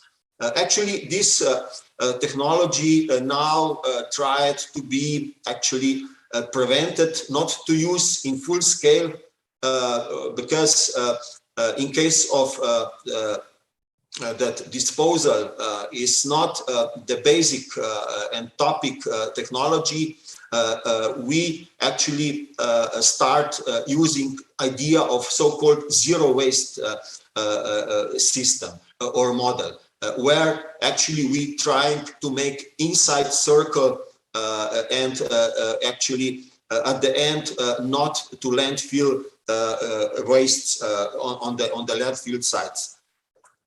Actually, this is the system which actually demand participation of all society, of people, and also organization. So it's very demanding system which need some time. So we cannot introduce zero waste system immediately. This is a procedure, and in the future, I believe that zero waste system will be possible, but unfortunately not today, immediately. So I would like to show this in the case of production of minerals and waste resources in Slovenia. I have some data from the year 2002 till 2018. And production of mineral resources, mineral commodity in Slovenia actually evaluated from year to year, but average production of mineral resources in Slovenia is around 20 million tons per year. So in case of waste production, in Slovenia, average year production of waste is around 8 to 9 million tons. So from year 2002 to the year 2020, actually the production of waste rise from 5 million tons to a little bit around 8 to 9 million tons. So if I calculate the share of waste between the production of mineral resources, domestic one, and production of domestic waste, so this ratio is somewhere about at the beginning of year 2000 being around 20%, but in last years this percentage rise around 45%. But that means that we are still not in situation that we can replace all mineral resources with waste material. So we can partly replace mineral resources, natural one, but we still need to excavate or looking the mineral resources and commodities in geological deposits. Partly we can use urban resources, urban mining resources, raw materials. So I would like now to show you 3 different examples using of concept, GAM concept in Slovenia, or green urban mining concept. First, in case of municipal solid waste landfills. Slovenia, I don't know if you know, but Slovenia actually been before part of ex-Yugoslavia Republic, and 2004, after collapse of old state, actually we become independent country and join to European Union. So 2004, we actually accept the concept that we will actually change the system of dealing with wastes, that we will introduce the hierarchy of priority, that we will also use the concept of recycling, composting, thermal energy extraction, and also other technologies for using the waste. So before 2009, in Slovenia, we had 63 landfill sites for municipal solid waste. And actually, European law demand from Slovenia to reduce such number of landfill sites and also implement the European legislation regarding a preventive system in landfill sites against leaching water, against landfill gas, not to pollute environment. So immediately, in very short period of time, actually in 5 years, Slovenia needs to actually improve the landfill site system and introduce recycling concepts and concepts of composting, mechanical biological treatment, and other technologies for waste treatment, modern one. So actually we close almost 95% of landfills in the period of time of 9 years. And actually that caused quite a lot of discussion and different technical and scientific discussion in the public. That concept, that quick closing of old landfill sites is not a very good idea. So actually in some municipal solid landfills still in operation, we actually introduce for the composition of organic waste, for more active one, a so-called concept of actually producing energy from landfill sites. So we implement in 6 different landfills. We install the systems for actually excavating and producing energy and heat from landfill gas. But in time of implementing this, actually we found out in several landfill sites that with implementation of actually using the landfill gas, we affronted with some problems dedicated mostly with the processes of decomposition of organic material in landfill sites, and also with the problem of actually implementing and providing certain conditions in landfill bodies. Actually, if you would like to get energy in form of landfill gas, actually the landfill body needs to be most the time or all the time in anaerobic stage, because landfill gas, methane, which is actually high caloric value gas, and allow us this thermal energetic exploitation, actually become or it started to rise the level of methane and appearing first with anaerobic stage.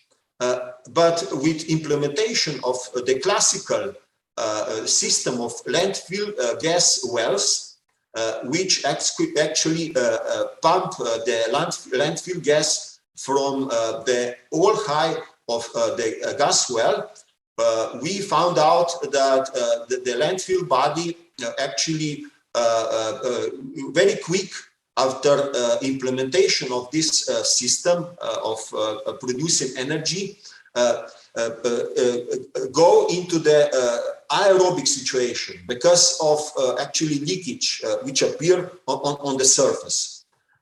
So with this knowledge and idea, we actually found out where collect the year by year the amount of gas that in certain period of years, 4 or 5 years after implementation of this system, actually immediately the level of the quantity of landfill gas start falling down very drastically.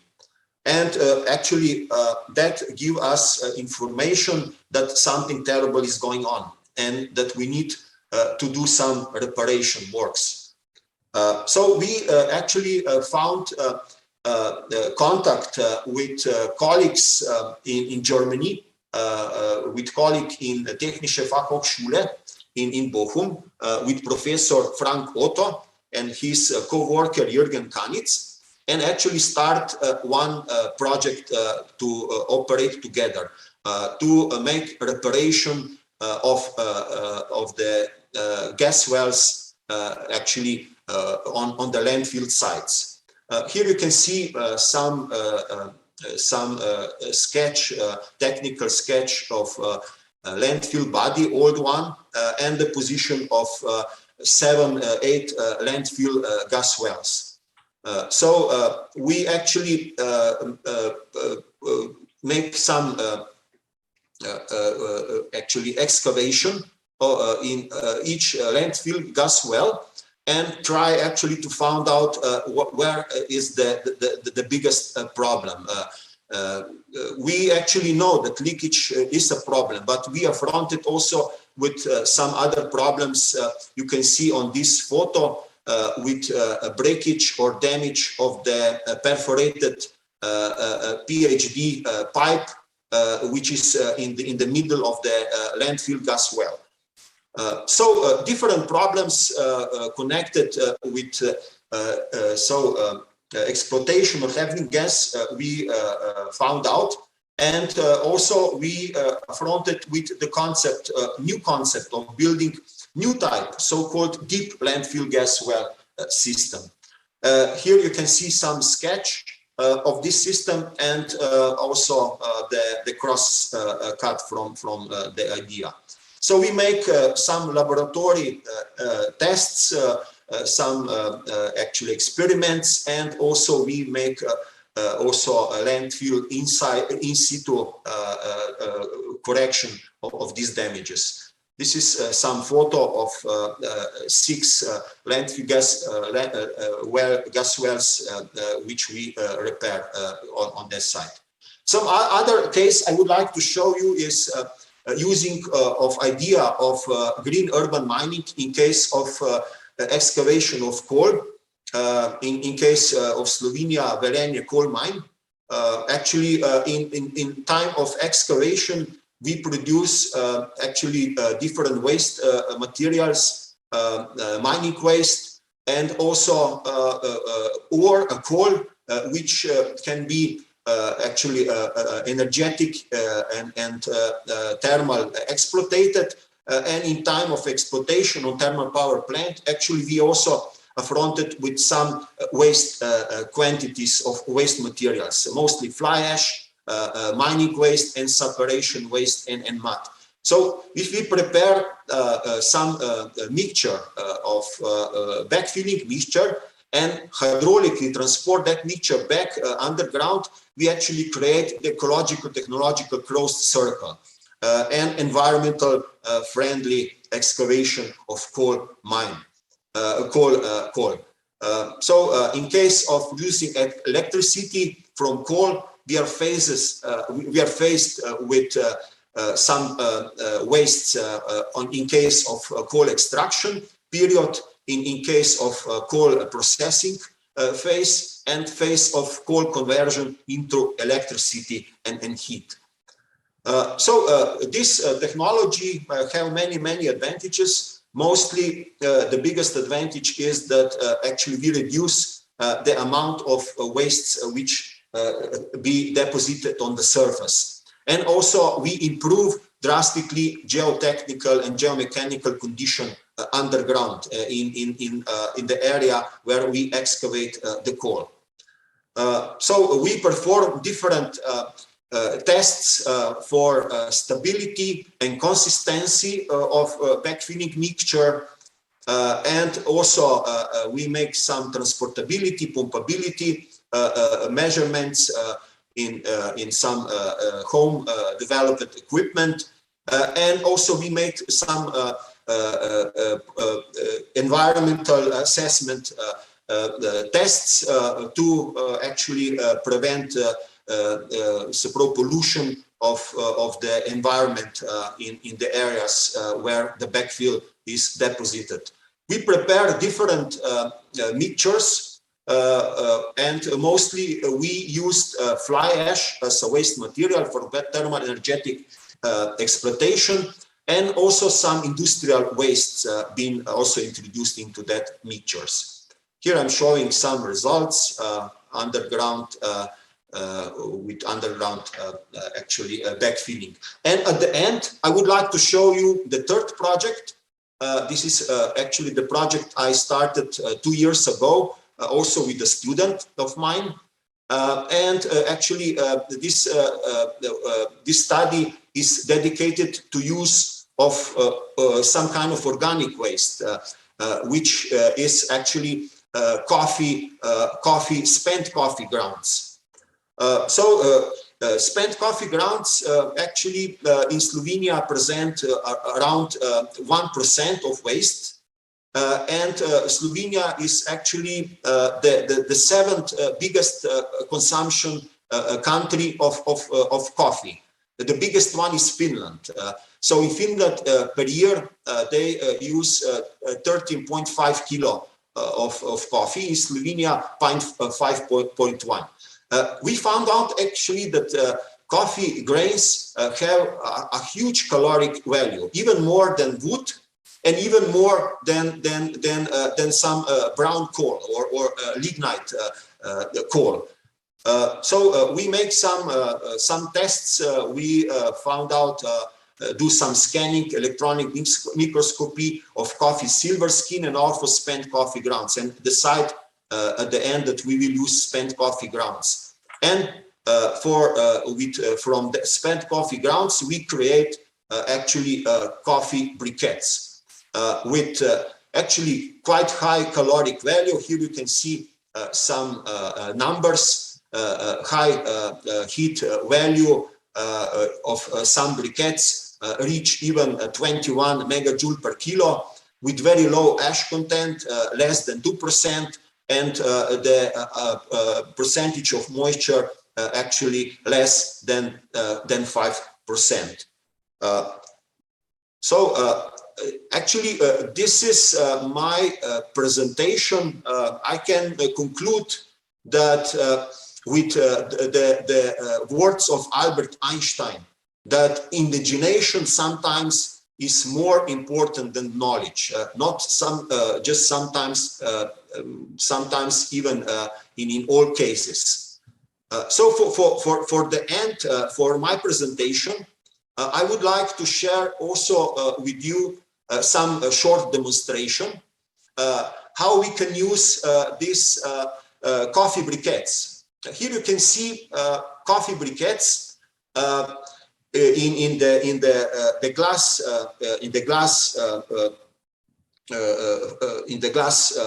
form, glass jar. It can be very easy to burn.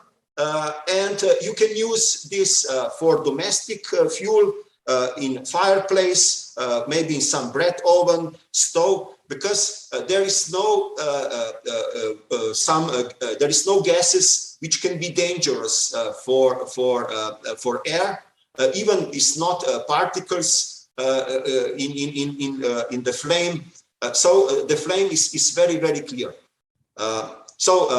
Thank you very much, and I wish you that this conference will be very successful for all of us. Thank you, Professor Kotnik. Excellent presentation and the demonstration. So due to time reason again, we have to move on to our next speaker, which is Professor Feng Shijing at Tongji University. And he is the director of the Department of Research Management at Tongji University. He also received the prestigious Distinguished Young Scholars from the National Natural Science Foundation in 2017. And he published over 220 papers in peer-reviewed journals and conferences. As we are all familiar with Professor Feng, so let's leave the audience to Professor Feng. Professor Feng. Okay, thanks, Chairman. Good afternoon, everyone. I'm Sijin Feng from Tongji University. My presentation is about mechanism of contaminant back diffusion and fracture enhancing chemical oxidation in low permeability contaminated sites. My presentation includes 5 parts. First, I will introduce the background. Massive urban factories have been demolished in the past decades in China, leaving lots of contaminated sites. According to the statistics, the total area of contaminated sites in China exceeds 10 million hectares. In some sites, the contaminant concentration exceeds the standard by 30,000 times. The wide distribution and the high content threaten the human health seriously. The migration of contaminants leads to the pollution of surface rivers, agriculture, soil, living environment, and drinking water. Here is a typical accident occurring in Changzhou City in eastern China. A new school was built near a contaminated site. The pH leads to serious sickness of about 500 students. Thus, the environment pollution control catches great attention in China. In the past 2 years, the investment in environment pollution control has exceeded $150 billion. A series of national laws, regulations, and technical standards for environment pollution prevention and control have also been published. The treatment of contaminated sites has achieved phased results in China, but 70%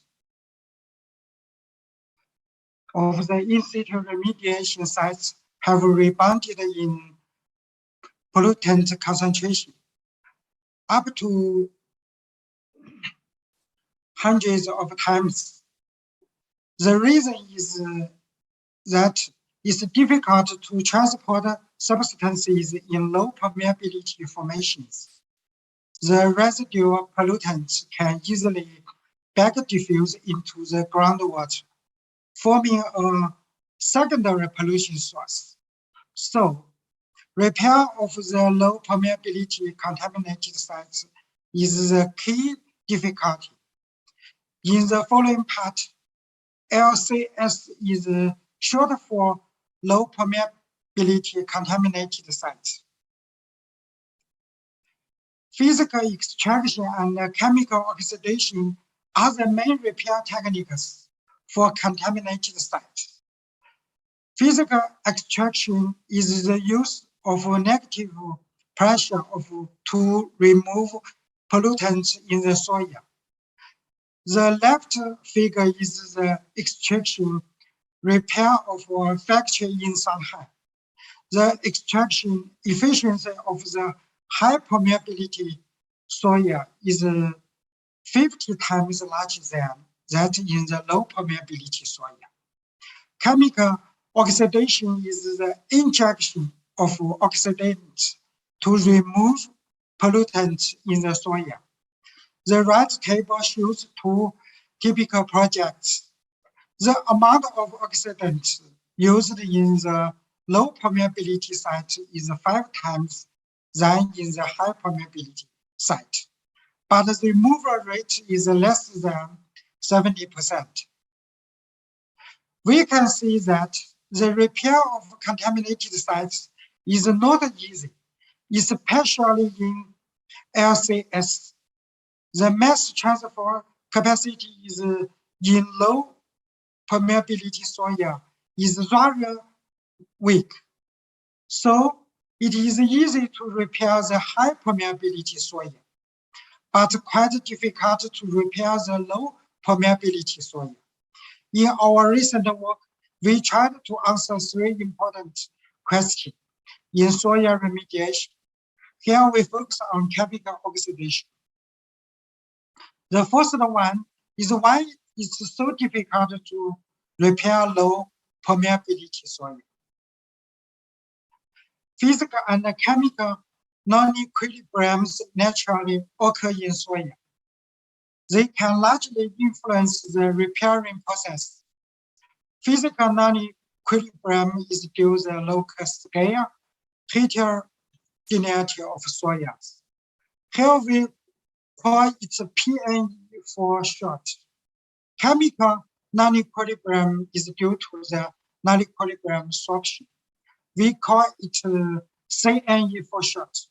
In order to consider the 2 types of non-equilibriums, we assume that soils consist of mobile and immobile regions, as shown in the left figure. And we assume that the sorption conforms to fast or slow sorption behavior.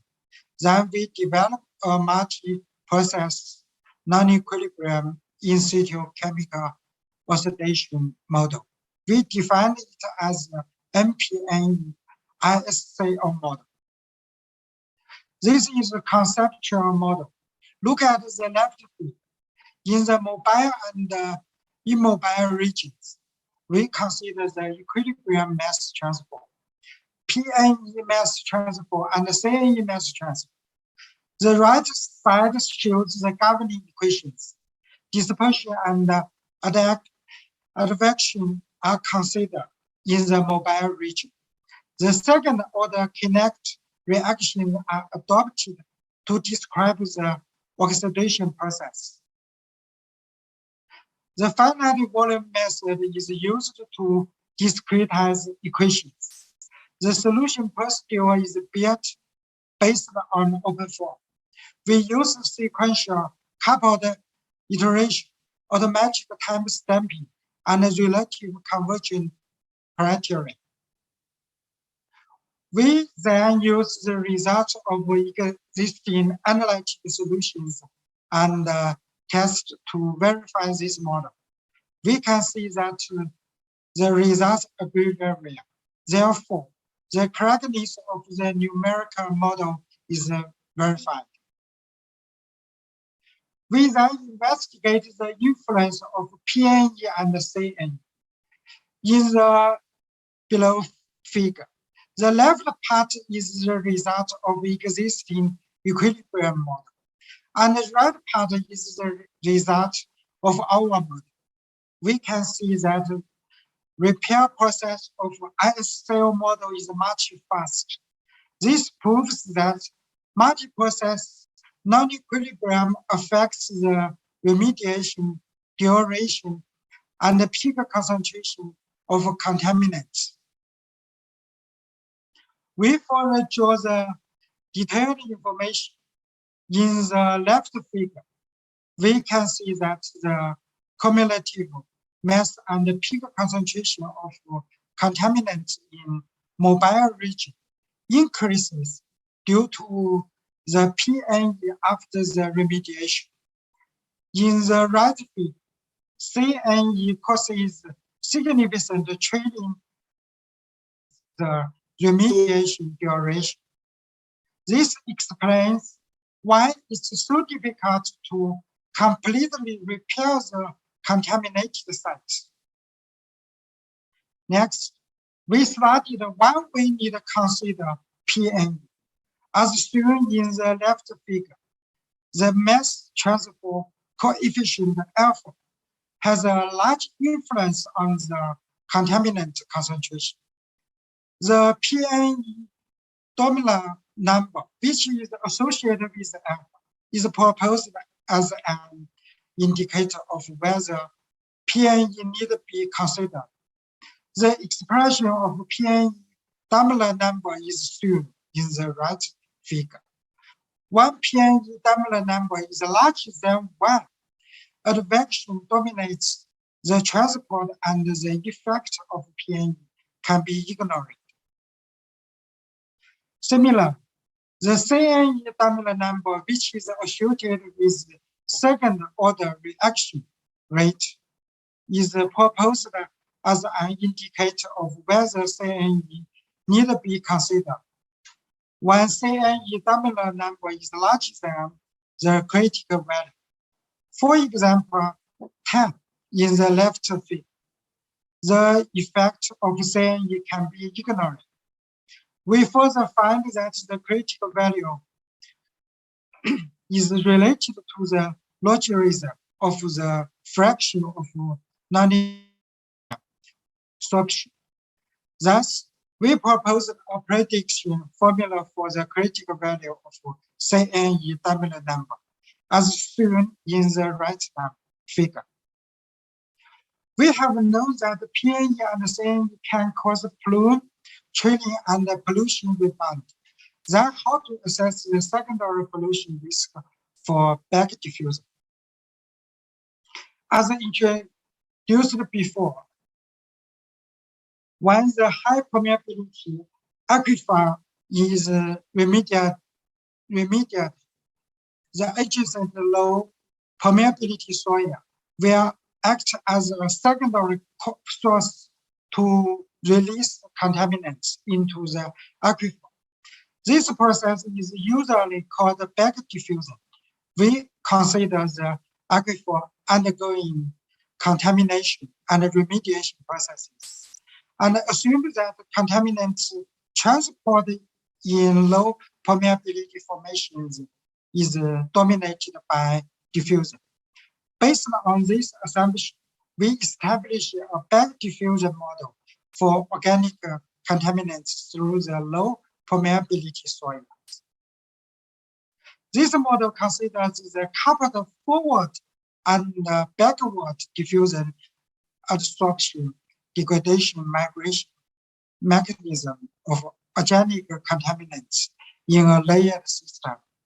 This model satisfies the boundary conditions as well as the interlayer continuity conditions. The top boundaries should satisfy the source depletion model. We introduce Duham's theory coupled with the separation of variables and the transfer matrix method to solve the back diffusion governing equations and obtain the analytic solution of contaminant concentration and mass flux. We compare the concentration profiles calculated by the present analytic model with the laboratory test data. The results match well and the analytic solution is verified. Here we first show the back diffusion and contaminants from layered low permeability soils. The left figures show that the back diffusion may cause a persistent contamination plume in the overlying aquifer. Next, we compare layered and homogeneous low permeability soil cases and find that the soil heterogeneity significantly increases the plume trailing time by nearly 100 years. Then we studied the effect of source depletion model, including instantaneous source depletion, linear source depletion, and exponential source depletion. In all the three cases, we can see three stages of contaminant transport and mass exchange in the soil system. Contaminant degradation is an important process. The final experiment shows the degradation normally occurs in local zones close to the aquifer. Our results show that as the degradation rate increases, the onset of back diffusion is prolonged and the aquifer bloom trailing time decreases. In addition, the results of numerous example simulation and data fitting shows that back diffusion onset time is exponential related to degradation rate. And the plume trailing time is a logistic function of the degradation rate.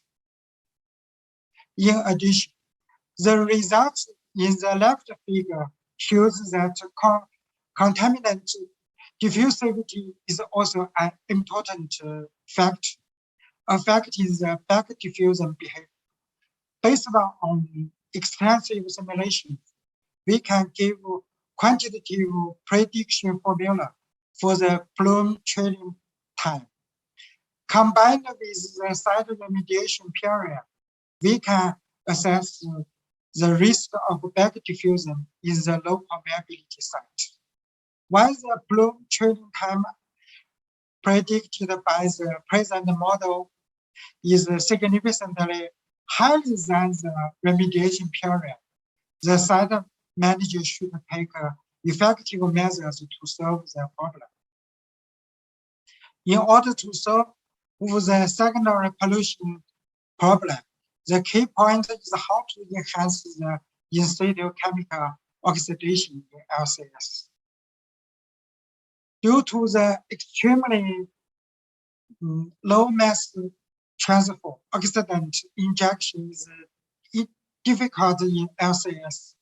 Hydraulic fracturing is an effective method to enhance oxidant transport. Here we also developed a model for remediation technology optimization. In this model, LCS contains hydraulic fractures, and oxidant is injected through multiple wells. We assume that injection well penetrates fractures, and the mass transfer in LCS is dominated by diffusion. This figure shows a much well injection process for the oxidation repair for fractured LCS.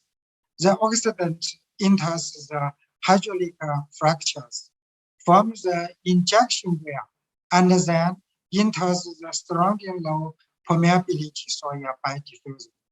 In this process, the fracture reduces the transport distance of the oxidant and hence shortens the transport time and achieving enhanced delivery.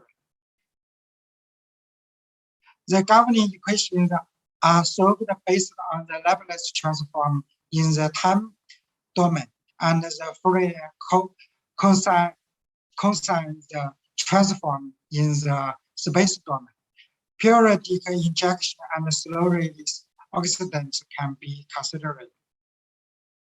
Comparing the agent concentration distribution calculated by the present model with the numerical results, we can see the results agree well and verify the solution.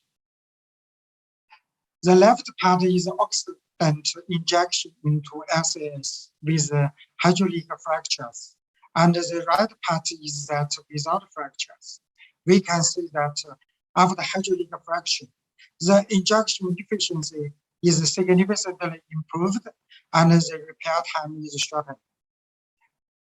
In engineering practice, well spacing is important.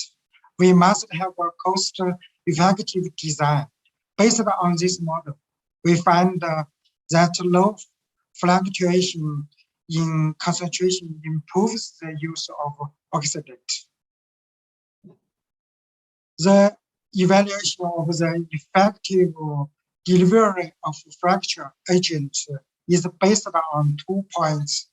One is the spatial distribution of the oxidant concentration, and the other is the effective residence time of the concentration.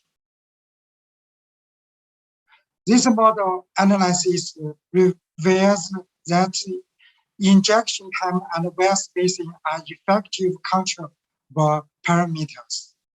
The right figure shows the fluctuation characteristics of concentration in fractures with different wear spacing, injection time combinations.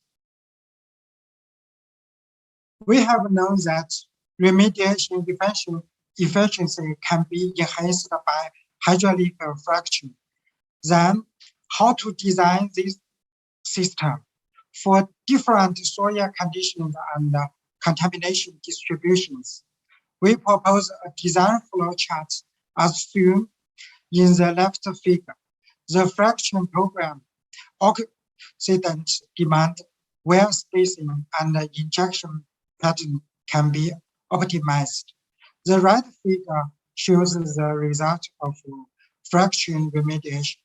Comparing with direct remediation, we can see that the scope of repair is improved nearly 3 times after hydraulic fracture. Therefore, enhanced remediation of LCS can be achieved by proper hydraulic fracture and oxidant injection. The final is the conclusions. Okay, finally, I want to express my sincere gratitude to my group member for this work. Thanks for your attention. Thank you, Professor Fong again. Due to time issue, let's move on to our next lecture. It's my pleasure to introduce our next speaker, Professor Anming Tang. Professor Tang is a research director at the École des Ponts Paris Tech, ENPC, and his expertise include unsaturated soils, geological storage of radioactive waste, and soil-atmosphere interaction. So, Professor Tang, the floor is yours. Thank you very much. Hello, everybody. So, may I share my screen? Yes.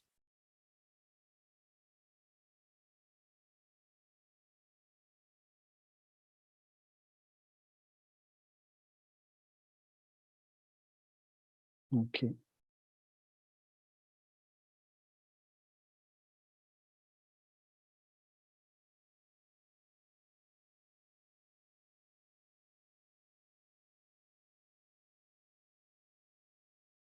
Okay.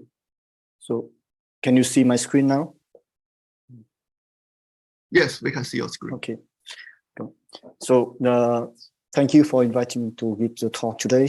So, I'd like to present a work from a PhD of the first student, Benjamin Gardet. It's a collaboration between our school, Laboratoire Navier, and the French National Radioactive Waste Management Agency. The work in this talk, I will talk about the hydromechanical behavior of bentonite pellet powder mixture. So this is a material that we will use in the context of geological radioactive waste disposal. So in the project in France, the plan is to store the radioactive waste in a depth of around 500 meter depth, and at this depth we have different tunnel and gallery to store the waste. So if we go inside in this zone, make a zoom, we can see that we need to we use bentonite pellet powder or bentonite based materials as sealing block, because this material have a very low permeability, like less than 10⁻⁹ meters per second, and with a high stirring pressure around 3 or 4 megapascal. And maybe you know that we can use some type compacted bentonite or other materials, but what is new here is that we use a mixture of pellet powder and pellet and powder mixture, because it's easy to pour this material inside the tunnel. So that's why we want to study this. So it can be a kind of compacted pellet, a big ball like that, and mixed with powder bentonite here, and you can pour without compacting the material inside the tunnel. So the size, the dimension of the tunnel is around 7 meters here. You can imagine that.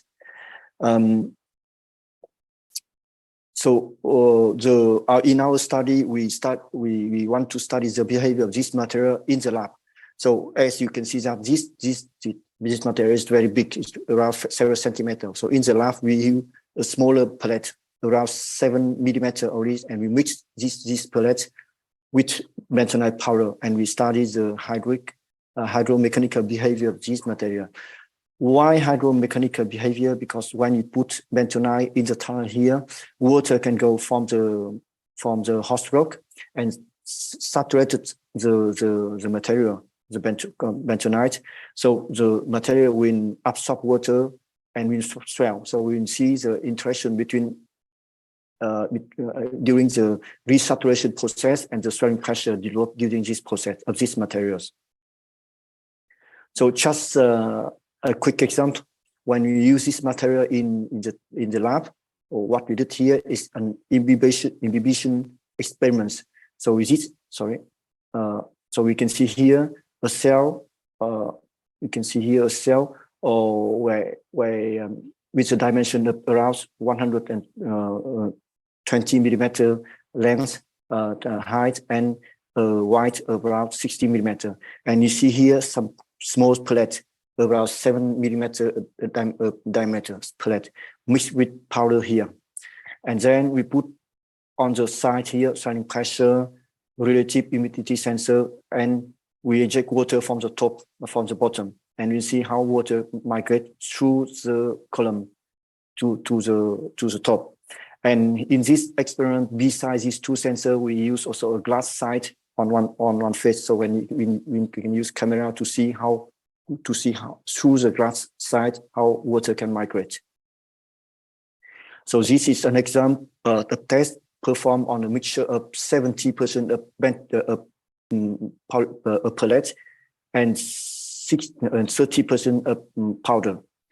And within this, when we see that when water inject from the top here, we can see progressively water migrate from the bottom and to the top at the end here, progressively.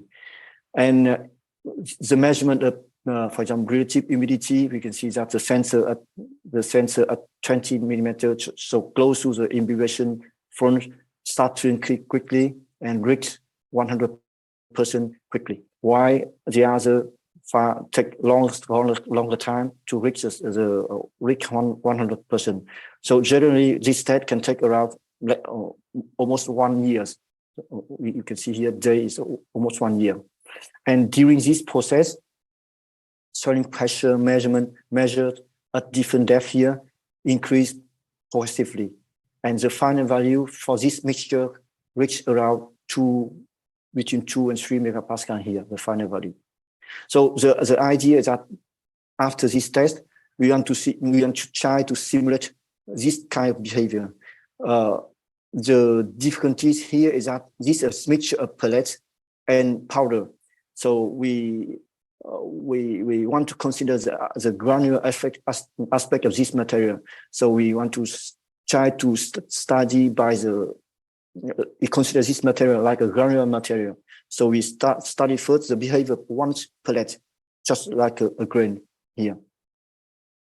So to start with this, we take just one pellet. So the pellet is very small, 7 millimeter here, and then we impose different suction to this pellet by vapor equilibrium techniques. And then first we measure the volumetric strain of this pellet when we impose suction to change the volume of this. And once we reach the equilibrium at each suction, we put this pellet under a mechanical press. And when we study the mechanical behavior, so in fact we compress the pellet and we measure the force as a function of displacement. So this relation, when as you compact a glass bead or no, a bit, we can write, you can use theory to determine the elastic modulus of this pellet, this material, using this function. And also we can determine at which we can reach the maximum force. So is this a failure of the pellet? So of the pellet. So for example, for which fitting with this result, we can obtain that elastic modulus is around 500 megapascal for this pellet at this section. So within this approach, we can plot the volumetric strain of each pellet. Well, at the beginning, the suction inside the pellet is around 100 megapascal, and when we decrease progressively, is the suction here, the pellet will swell. So the swelling can reach up to 70% of volume. And then during this process, when we start at the initial state here, and when we decrease suction here, we can see that the Young modulus, so measured by the compression test, decrease, okay, with the suction here. And the strength, so the strength is the maximum force required to compress the pellet. So the strength, the pellet strength decrease also when suction decrease with this function. So here are all the experimental points that we obtained. So and then after that, we use a wide well-known model suggested by Alonso and for expensive soil, because we suppose that the pellet is very dense and we have only microspore inside. So and micropore inside, and we suppose that the pellet is fully saturated. Is an assumption. So in this case, we just use this function suggested by Alonso for micropore. Okay, and then we fit this parameter. We can see that within two parameter alpha and alpha beta here, we can fit at the same time all the parameters, all the tests at the same time. So we consider that this behavior is just the behavior of the micropore inside the compacted bentonite. After that, we study the behavior of different pellets inside a cell. So to do this, we use a constant volume or isochoric cell to measure swelling pressure. So we put the pellet inside a cell here, and we put a big sensor here to measure the swelling pressure. So I remind that the dimension of the pellet is around 7 millimeters. So we use here a bigger core, bigger SEM. The diameter of SEM is around 60 millimeters, so almost 10 times diameter of the pellet. But the height is only 30 because if we use another higher height, it will take longer time. So we try to reduce its height. And we use also a big sensor. The diameter of sensors is around 70 millimeters. So, and then we circulate vapor inside the cell. So it's a suction controlled vapor. Within that, we can impose suction inside the cell, and we see how pressure will develop at each suction, at each level of suctions. So within this, here we have a picture of the pellet with powder here when we put all inside the cell.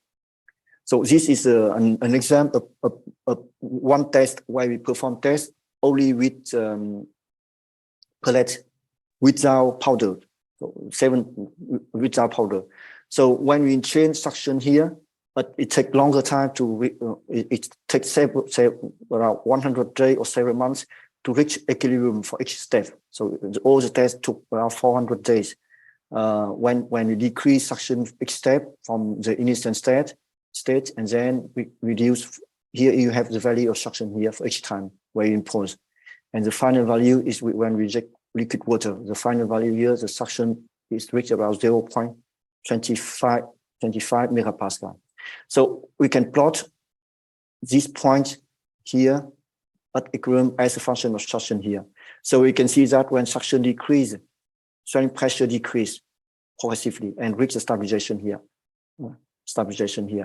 And we have several points because we did 2 tests here just to check the repeatability of the process. And now we go further. We use DEM simulation to check the properties of each pellet. We consider like a bit in simulation, and we at the first step we consider there are no powder, and we use simplified Hertz-Mittrin elasticity and Coulomb fraction to describe the interaction between two pellets, two bits. And we perform to simulate these swelling pressure experiments. We put a large assembly of anisotropic compression in the simulation when we simulate the test. So I remind that the mechanical properties of each pellet, it fit from the experiments on each pellet, on one pellet. So within this, when you perform GM simulation, we can see here that when the suction decrease, swelling pressure increase quickly up to a very high pitch, so it's high value. And then after that, when we reach the collapse, or no, the strength of the plate, the swelling pressure decrease progressively here. So the simulation show a peak, while the test here did not show a peak here. And then we did 100 simulation because it's DM, and then the size of the cell is small, so we can see that the last discrepancy of the simulation here. So what is important we can note after this simulation is that because of the size of the cell is small, so finally the test cannot be repeated with good repeatability here. So that is proved by the DM simulation. So that, and then another aspect is that the effect of the sensor. The sensor is the diameter of the sensor in this test is 4 times than the diameter of the pellet. So we show also that this can influence also the result. When you change the diameter of the pellet, the sensor, the result can change also. So that shows the difficulty of this test in lab because of the granular aspect of the material. The size of the pellet is quite high compared to the size of the cell and the sensor. But if you use a bigger cell, it will take longer time. I show here the test, which took 1 year or 2 years. So we do go further in the simulation. So now we try to add powder inside the particle, and we try to simulate this. And so we realize that in fact we should add continuous domain. That means at the beginning when the material is dried, it looks like granular domain, but when you with the saturation, it becomes progressively continuous material. We should combine these two approaches, granular domain and continuous domain. So we combine GM simulation and simulation with like FEM simulation here. So I will not go further on this, but the idea is that with using this simulation, we can study the influence of granular structures, influence of powder content on this, and we suggest a very simple mode to go between the granular zone here and the continuous zone here, and we can within this we can fit quite good with on a single set of parameters. We can simulate all the three tests we did here with different powder content inside. When you change the powder content, the swelling pressure increase, and we can capture all this observation here. So I go to the conclusion here that this material is a binary granular mixture, so it's very difficult to study this. And at low powder content, the material behaves controlled by the pellet assembly, but with high granular material can be considered as continuous. We use GM, it can reproduce macroscopic behavior. And another conclusion is that the test affected by cell dimension. As we propose a simple model that considers the same granular and continuous domains using a single set of parameters. Yeah, I thank you for your attention. Thank you, Professor Tang, again for your excellent presentation, and save us a few minutes. So to stick to the schedule, it's my great honor to introduce our next speaker, Professor Ying-C Liang at Nanyang Technological University.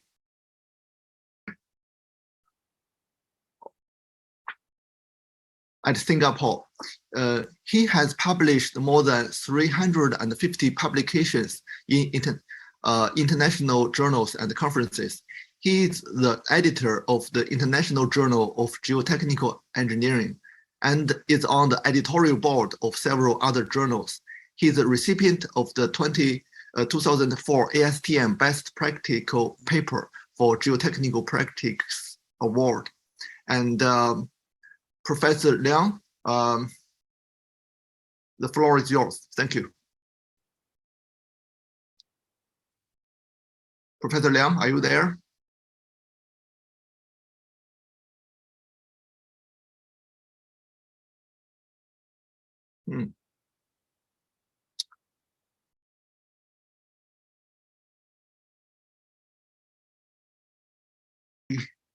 I don't hear the response.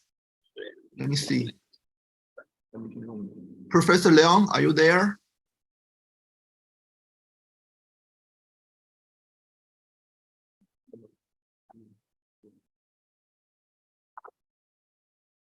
I'm checking the online participants, and I don't see.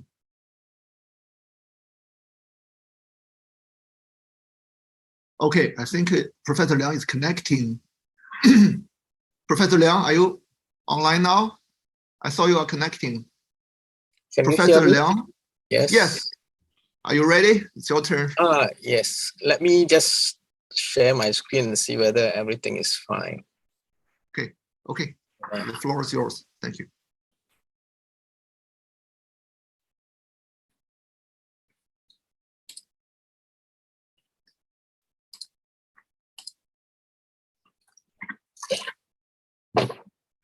Okay, good evening, everybody. My name is Leong Ing Chun. I'm sure the chairman has already introduced me. So I'm going to present this topic on stability of trees in the urban environment. I first acknowledge my collaborator, Dr. Darrell Lee from Huge Research, who belongs to the National Parks Board in Singapore.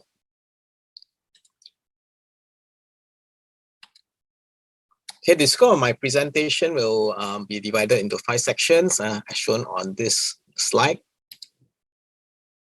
I first want to give you a background. When you come to Singapore, you land in the Singapore airport, and when you leave the airport, you'll see that the roads are lined with trees.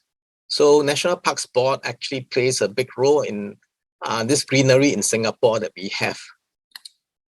Okay, the greenery policy or the greening policy in Singapore started in 11 May 1967 by our first Prime Minister Lee Kuan Yew.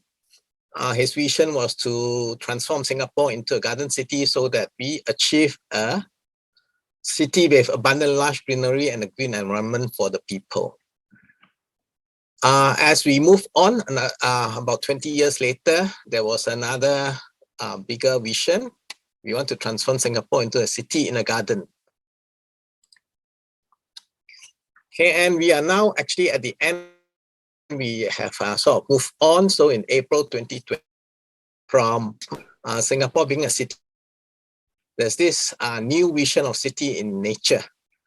There's currently a 1 million trees movement being launched by NParks. So that what we are planning to do is to plant 1 million trees across Singapore over the next 10 years.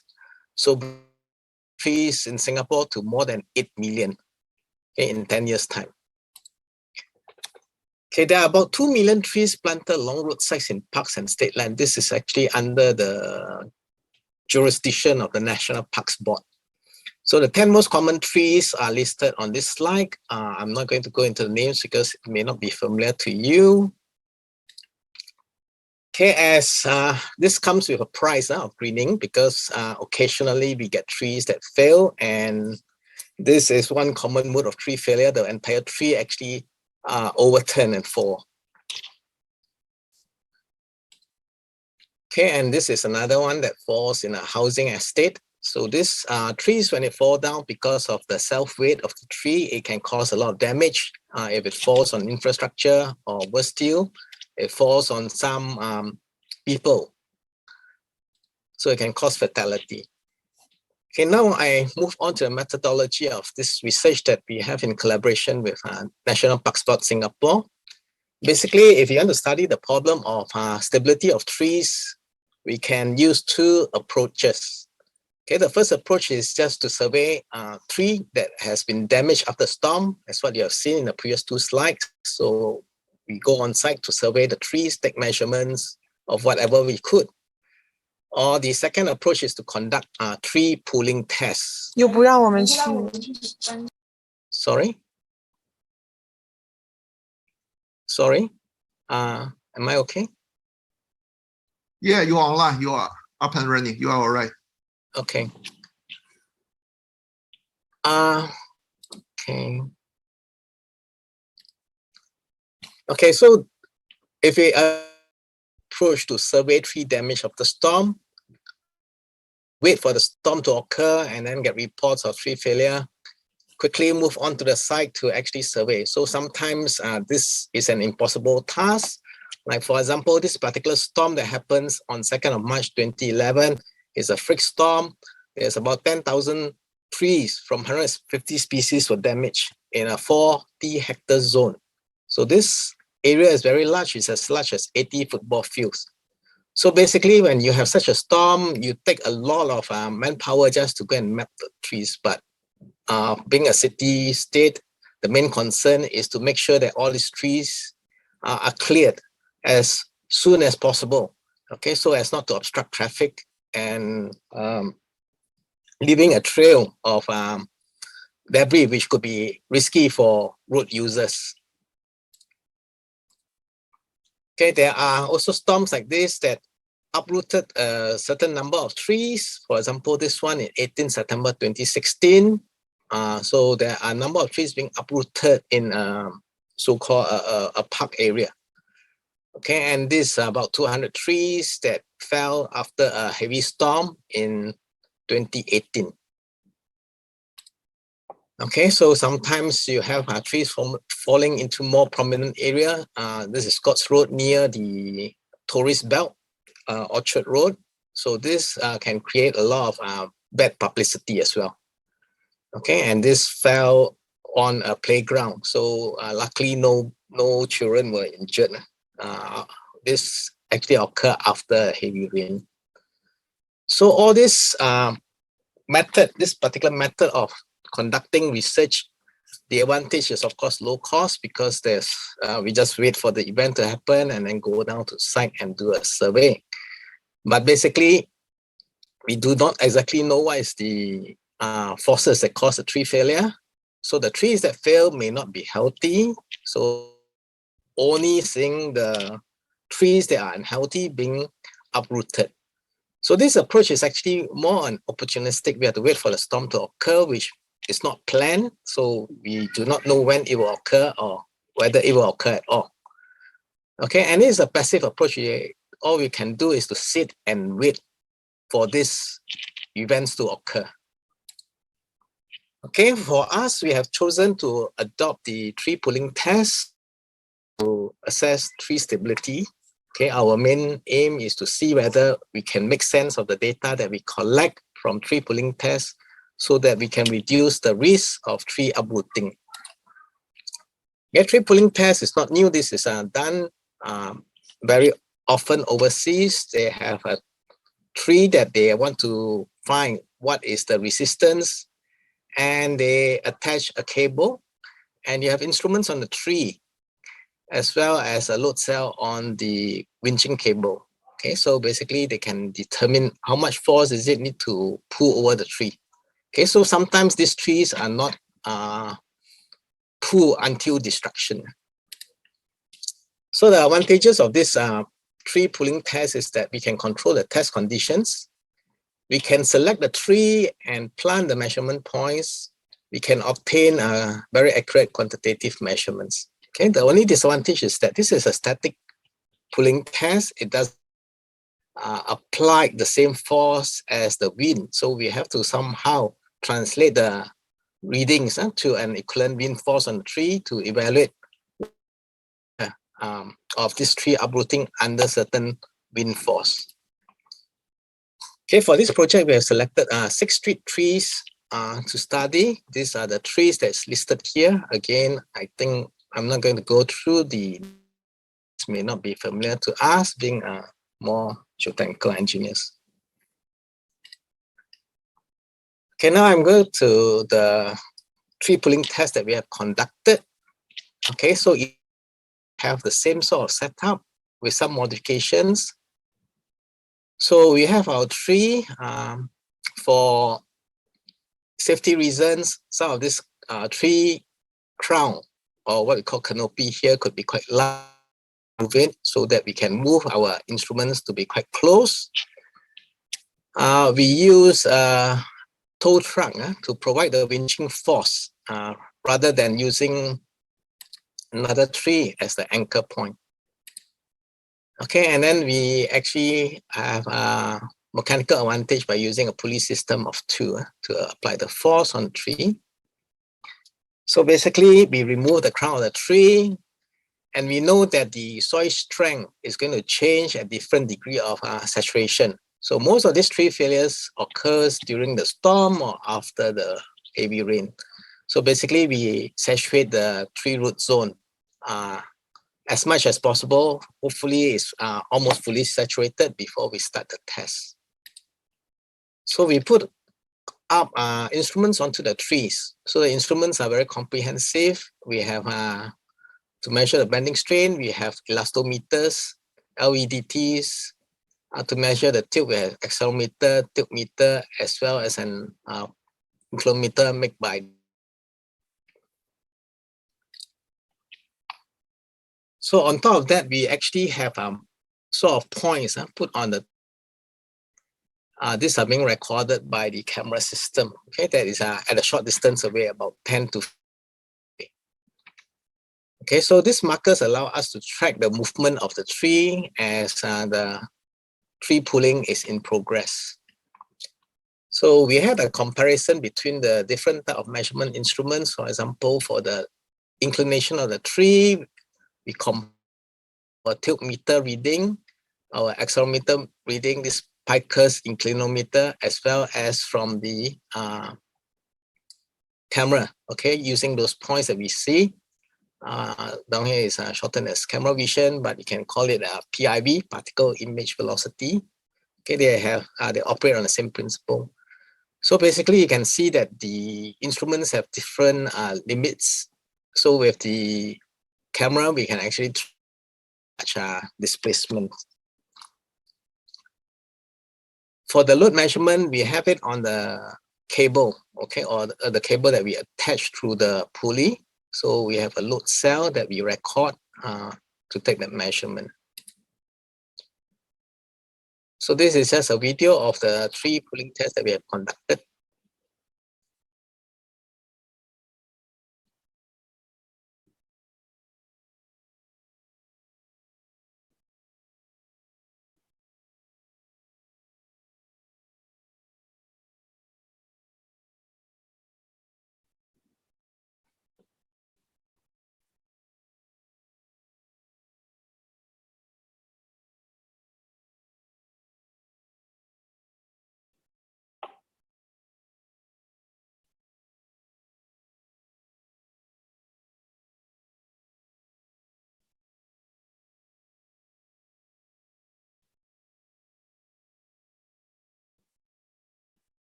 All right, this just a sampling of the recording that we trees that were being pulled over. So after the tree pulling test, we actually recorded because we need to know what is the extent of this root plate cavity. So the root plate cavity from this recording, we actually can get from 3D models like this. So we can know what is the extent of this cavity. So this will provide our additional information when we do the analysis. So we will take a look at what type of analysis and how we apply the test results. Okay, so have the pulling force, we can actually work out what is the critical moment at the base of the tree. So this is a compilation of all the test results. So what we found is that there is some sort of relationship.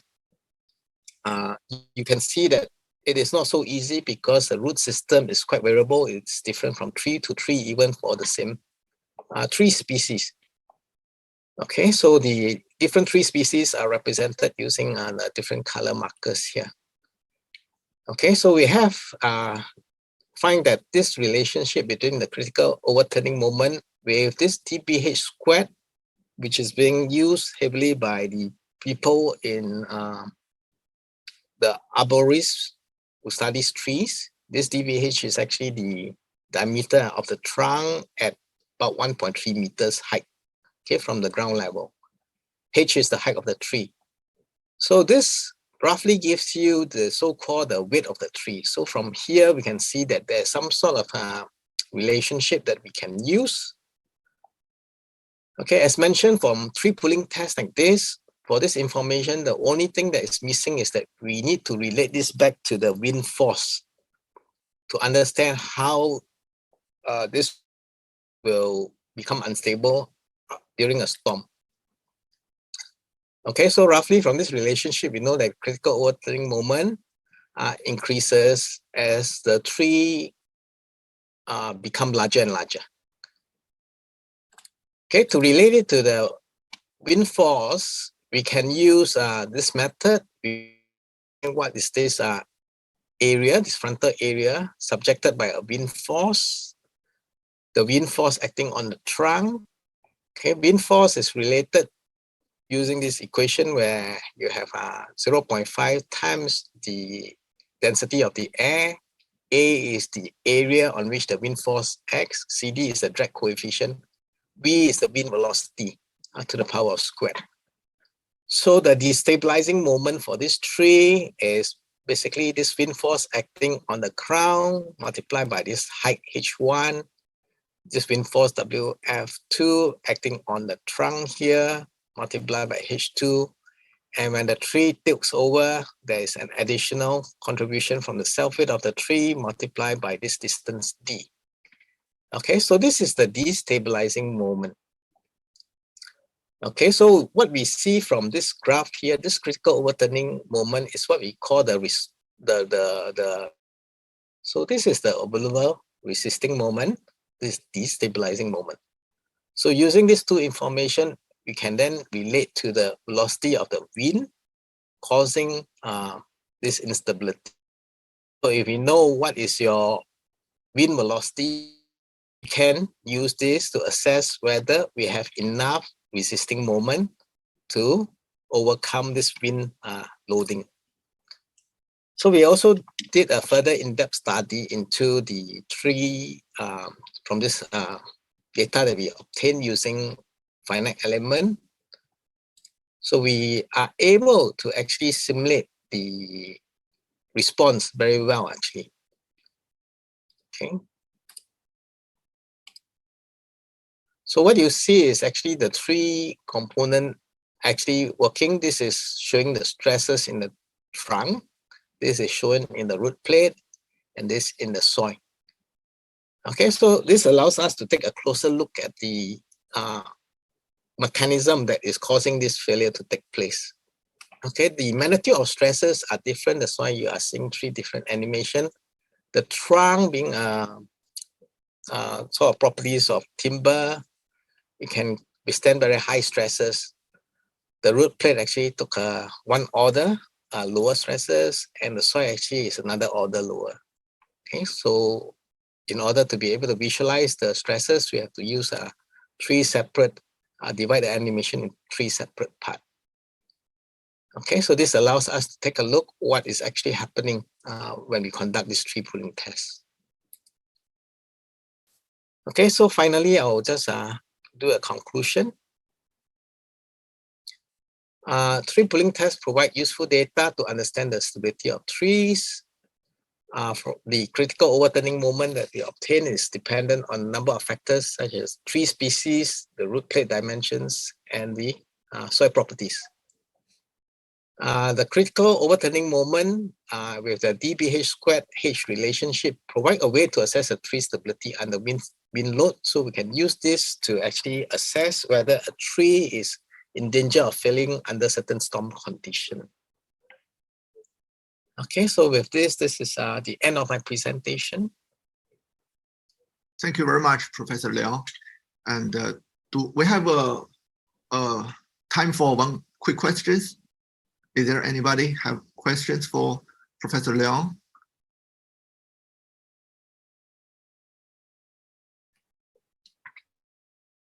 Okay, if no, thank you, Professor Liang, again. And let's move on to our next speaker. It's my pleasure to present Professor Frank Otto at Technische Hochschule Gork Agricola. He is the head of Geotechnics and Applied Geology Laboratory. He is a member of German Geotechnical Society and Department of Engineering Geology. Today, his topic is geotechnical aspects of coal mining and mine closure. Professor Otto, please go ahead. Thank you very much for the introduction. I hope I can.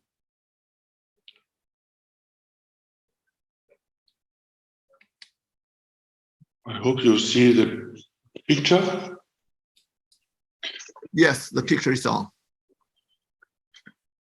So, I want to show you some geotechnical aspects of coal mining and mine closure, not only in Germany, but why doesn't it work now?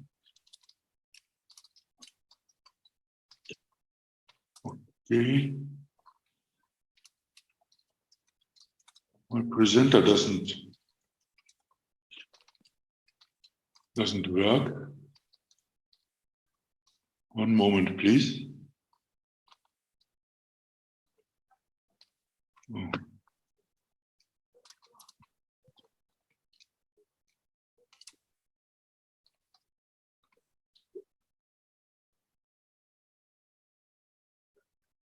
Okay, until now it worked.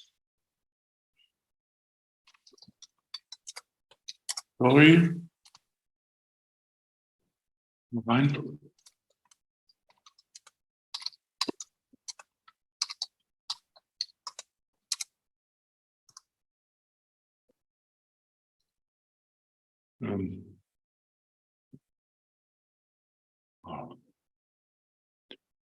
Sorry for the technical problem we have.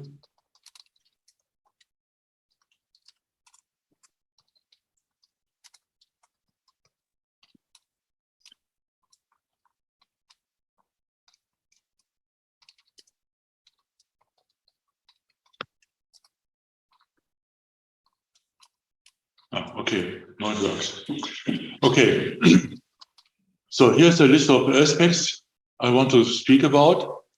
We have problems with subsided areas, with the mine waste, mine water, not so much with open pits, but with openings at day ground and methane at day ground coming from coal seams. So first we have to divide into longwall mining and into room and pillar mining. And as you can see in Germany, China, Turkey, for example, we have more longwall mining. And in countries like Great Britain, South Africa, and India, there we have more room and pillar mining. There it's more common. So here we realized that longwall mining causes subsidences immediately behind the working phase. And room and pillar mining gives you the hope nothing will happen, but the subsidences will occur much later. And you can be sure the time will come when the collapse will happen. So it's a fact, and I will show it later. So there are different ways to deal with or live with subsidence and subsided areas. In Germany, we have not so much place to leave such areas to the nature. Therefore, we have to keep them dry, and we have to live inside these subsided areas. So in China, province Jiangsu, for example, I found that they have big lakes in subsided areas, and sometimes they were filled with waste and soil. So in Turkey, I found only small subsided areas near to Soma and areas outside a village, and there's no restoration. Subsided areas are a serious and dangerous problem, and they occur even in villages, and I will show you later. So open pit mining is not so important for us. We don't have in Germany. Our coal seams are too deep, and what we have is longwall mining. And you can see we have the working phase, and behind the working phase we have the collapsed roof, and then we see the subsided area on the surface. On the other hand, we have the room and pillar mining. So we leave the pillars which stabilize the roof, but later these pillars will collapse and the roof on the top of the pillars. This will become dangerous later. So here you can see what we have in Germany, and we have such areas with the problems on the surface. So we have to keep them dry. Therefore, we have pumping stations in the rural district where I live and where the hard coal mining center was. We have about 160 of these pumping stations. And here you can see a landscape. When we stop pumping, later we will have a water table about 7 meters above the ground. So what you can see here, we have 3 tubes. We'll show you on the next picture. And normally we always have these 3 tubes. This means that we take the water from the subsided area to pump it into the next small river in this small bed. Normally one of these big tubes is working. And even if we have a heavy rain, they are both working, and sometimes the third.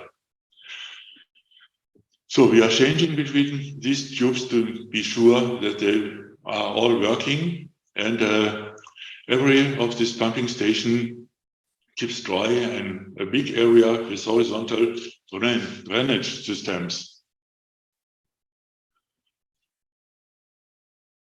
So if we come to the African way, we have subsided areas in the province Mpumalanga. This province produces about 250 million tons of coal per year. And here we have in a depth of 40 to 100 meters, mainly 60 and 80 meters from day ground. We have the coal seams, normally 3. And here we have room and pillar mining. So here you can see an air photo from the area in this province. We will have a look here inside in this area. So from From a satellite, you can see the holes. Here, it's looking like craters where the roof collapsed, and sometimes even the pillars between. And you see, it's a big area where we have this collapsed surface and these deep holes in the landscape. So from a plane, it looks like this. What you can see here, these are still something like pillars between, where you see the brown water. You can see the collapsed roof, and you see a lot of holes, and here maybe a rest of a pillar between two rooms. And you can imagine it's very dangerous for the people living here and for the farmers. So,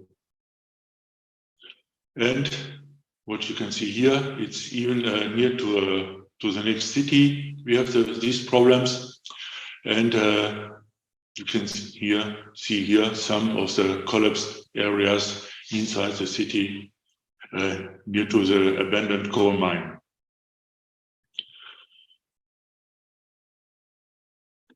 So Henk Kürzi from Geological Survey in Pretoria and me, we discussed what can we do with this. And so then we found out that we have a lot of fly ashes from the power plants nearby. And with a slurry of fly ashes and water, you can fill up the rooms between the pillars, stabilize the pillars and the roof, and we can stabilize the whole surface. So the optimal ash will help us even against acid mine drainage. I will show you later. And we can store a relative large amount of ashes we have on the surface, and ash is effective for neutralization. And then we have a base pH, and for example, mangan will not be removed. And it will help us against the acid mine drainage too. So the next aspect is, so I go back one. So we first discussed in 2013. Unfortunately, we are still in the discussion process, and we made some tests in the laboratory, but we are not in the field at the moment. The next problem we had to solve the burning mine wastes, and you see here the first two generations of dumps. We have these dumps with the material coming over the high edge, and it's segregated. So we have the rough material at the ground, the smaller particles at the top, and therefore we can get a lot of oxygen here into the base. The next generation, it's similar to it. We still have the segregation, but we have these tables. So the problem is, if we get oxygen here into the ground of such a dump, in point C, we have not enough oxygen, then we will get no incineration of the coal inside this dump. In point A, we have not enough material above it, it will not become warm enough. The warm is going to the surface. But between we have enough oxygen and we have enough heat inside, and we will get the incineration somewhere here in this point. So in the field, you can see it here. Here we have an air photo from such a dump, and we give numbers to the spots, and this is the warm area number 100, and it's divided into smaller areas, 4 of them. Here you can see another photo. You can see number 101 is very hot, and 102, the others are not so hot. They are not so near to the surface. What you can see here in the front of this, we have here a free area, but on this side we have a small river we need for the dewatering of the whole area. So therefore we had to solve the problem, and we covered here the whole part with more than 1 million tons of soil, and we made the firefighting with covering this area. We put it away from the oxygen. But on this side, we had the problem that the fire was marching into this direction because from here we still had the influence of oxygen. Here we had to install such a wall. You can see here the small river. We were not allowed to fill. And here the old dump. We covered it with 3 meters of fine grade material with a very low permeability. And we stabilized it with such material and with gabion walls in the front. This is one example how you can do the firefighting on such a dump. You have to stop the income of oxygen. So at the end, it looks like this. So on another side, we didn't have enough place because of this small river. You can see this photograph from the winter time with snow on the surface, and warm areas you can see there is no snow. Here we found in a depth of only 5 meters something about 750 degrees of Celsius. And you can imagine it's very warm inside, but on the surface it's not so hot. So here we have other problems. So from this side we have the fire. On the other side we have an industrial region, and we were afraid that the fire will go through this dump to the other side with the industry. What you can see here are some wells we injected for injections, and I will show pictures. Here we have the infrared photo again. This is hotspot number 7 here, and it's here on this side.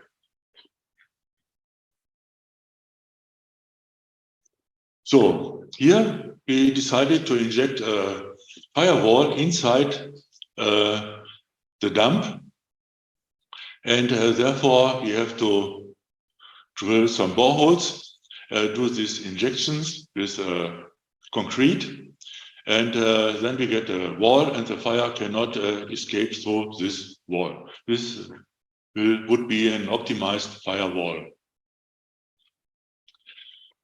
So, but for this purpose, we had to look how we can manage it, and we used these sleeve pipes. You can see here one with a special heat-resistant rubber we used, and we have this double packers, and between we can inject the slurry, and with 60 bars pressure. Here you can see this double case packer and the room where we can do the injection, and then we can inject material here, and every 50 centimeters we had to have these openings, and we could open it with the pressure of the slurry. With this system, we installed a firewall inside the dump and stopped the movement of the fire to the other side. It is one method how we can stop the fire if there is not enough space to cover the surface with fine-grained soil with low permeability. So for this purpose, we used nearly 100 of these drill holes. So the next aspect we have to look on is the mine water. Here you can see the upcoming water from an abandoned mine, hardcore mine. It's coming here to the surface. It's free of oxygen, but if it gets in contact with the oxygen, you can see the iron will get out on the surface, and this water is flowing through a tube into the next river, where we still have the iron inside. And yes, we had to do something because this small river is now full of iron slurry. Therefore, we took a pump here into the center, from where we got the water without oxygen, and for the calculation of a later treatment plant, we built up these steps on our trailer, and here we had our measuring equipment, and here we have a cascade where we tried to get oxygen into the mine water and to saturate this mine water in this cascade. Here we measure step by step the saturation of with oxygen in this mine water. With this box, we can measure the pH, the temperature, the oxygen content, and the water flow. And we found out that we can saturate mine water with oxygen. So then we get from iron 2 to iron 3, and we can get it out of the water in a treatment plant. This is what we have to do because of European laws. We are not allowed to bring this mine waters in the future into our small rivers. So the same problem or a similar problem we found in South Africa in this province, Mpumalanga. Here we have from a mine nearby, the water coming up. Here you can see it, and from here it's going into the next river. But here the water had a temperature about 38 degrees, maybe 40. And I asked my colleague, and he told me that nearby one of the pillars was burning and heated up the mine water. So you can see here we have the same serious problem, and but here we have the ranchers with their animals, and it's a serious problem for them.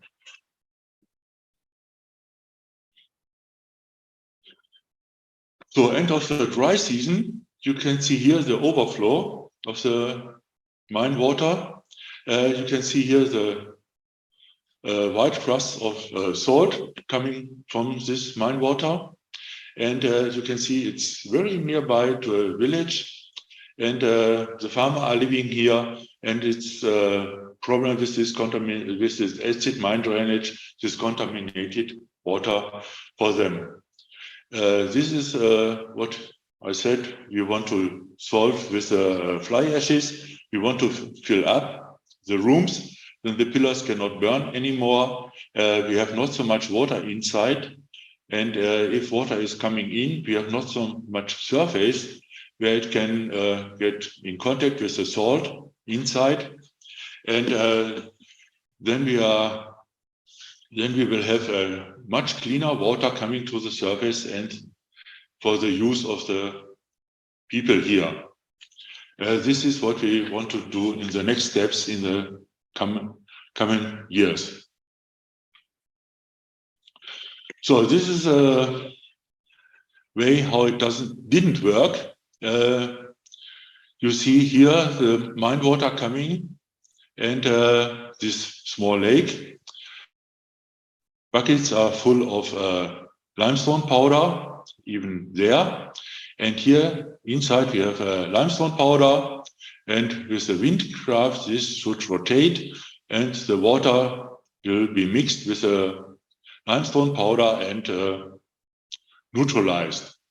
So this is Cos Pretorius from an NGO, and we discussed it and it didn't work, and the acid mine drainage is going here into the fields for the farmers. They still have this serious problem with their mine water. So what we have a very serious problem here in our area. We have more than 50,000 dig ground openings in our area from abandoned mines. And most of them are filled with soil, and we even don't know where they are. Maybe here or in a circle with a 10 meters radius. So normally we fill up the upper part with concrete, then we stabilize this material, but you cannot do it with something about 50,000 abandoned shafts like this. It's too expensive. Therefore, we looked if we can do it cheaper and win some time. And in this case, we use geogrids, geotextiles, and the surface on the top. And as long as this shaft or the soil inside the shaft didn't collapse, we have time and we can work on the day ground. When it collapsed, we will get this area going down. We will see it, and then we have to react in 1 or 2 months. So with this system, we can win maybe 10, 20 or more years before we fill it up with concrete. So we can win sometimes. Important is this DS max, we are allowed to go down. If we are below a highway, this is very small. If we are in a field, it may be up to 50 centimeters, which we can allow. Therefore, we have to calculate the stability of such geogrids, and then we can use it. Professor Otto, yes? Could you wrap up in maybe 2 or 3 minutes? We are over time already. Okay, I started a little late. So here we have the Next parameter, it's the gas coming to the surface. Will not calculate it. In the past time, we used such parts of gravel to protect our new buildings against methane coming from the underground. You can imagine if you have something about 1 meter of gravel, it will cost you about 50 to 100 euros per square meter of your house. Therefore, we found that we can do the same with a small geotextile. And in our area now, we use it with geotextile here near to a house. And we can bring the costs from below 10 euro per square meter. So, due to the fact that Germany is a dense populated country, we had to solve our problems with hardcore mining. We have to work on it in the next years. And in other countries, you may find other solutions, but we have to try it in this way. So I thank you for your attention and patience. Thank you. Thank you very much, Professor Otto. Thank you again for your excellent presentation. So our next keynote lecture is Professor Werner Leinhardt. And Professor Leinhardt is a full professor of the Institute of Engineering Geodesy and Measurement Systems at Graz University of Technology, Austria. For the time constraint, I will leave the floor to you right now. Professor Leinhardt, please go ahead. Good afternoon, everyone, and welcome to my talk. So it's really a pleasure to be virtually with you today. And my talk today is about some points that we experience when we work with monitoring data. So we take a different look at data now and also try to move it into the virtual world. So today what I'm going to show you is how virtual reality can be used for planning, visualization, and interpretation of structural health monitoring data. So first of all, virtual reality, I'm pretty sure most of you are familiar with it, but just a very short recap of it. So in virtual reality, what we are dealing with is, just a sec.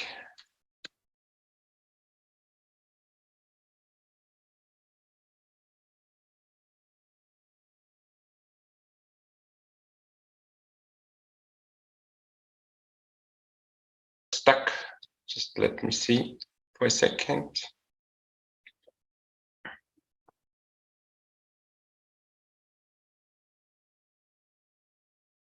Okay, should work now.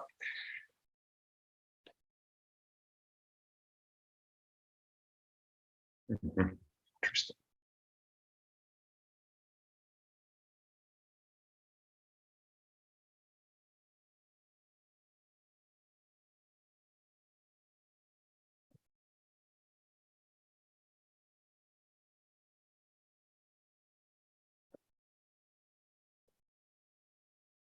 Okay, so the idea is that we have not just a 2D display, we do have a head-mounted display where we can see our scenery in 3D, that we can then interact in that scenery. And in order that for this to work, the virtual reality equipment does have to have a sort of positioning and tracking system. This could be inside out or outside in tracking system. And with that, we're able to do lots of tasks that you usually do outside and on a 2D screen in a fully 3D environment. So let's take a look at the different phases of a monitoring project and start with the planning phase. So within planning of a monitoring project, very often the first question is, where do we actually want to measure? So where do we place our instruments? And if we do remote monitoring, where do we place our targets?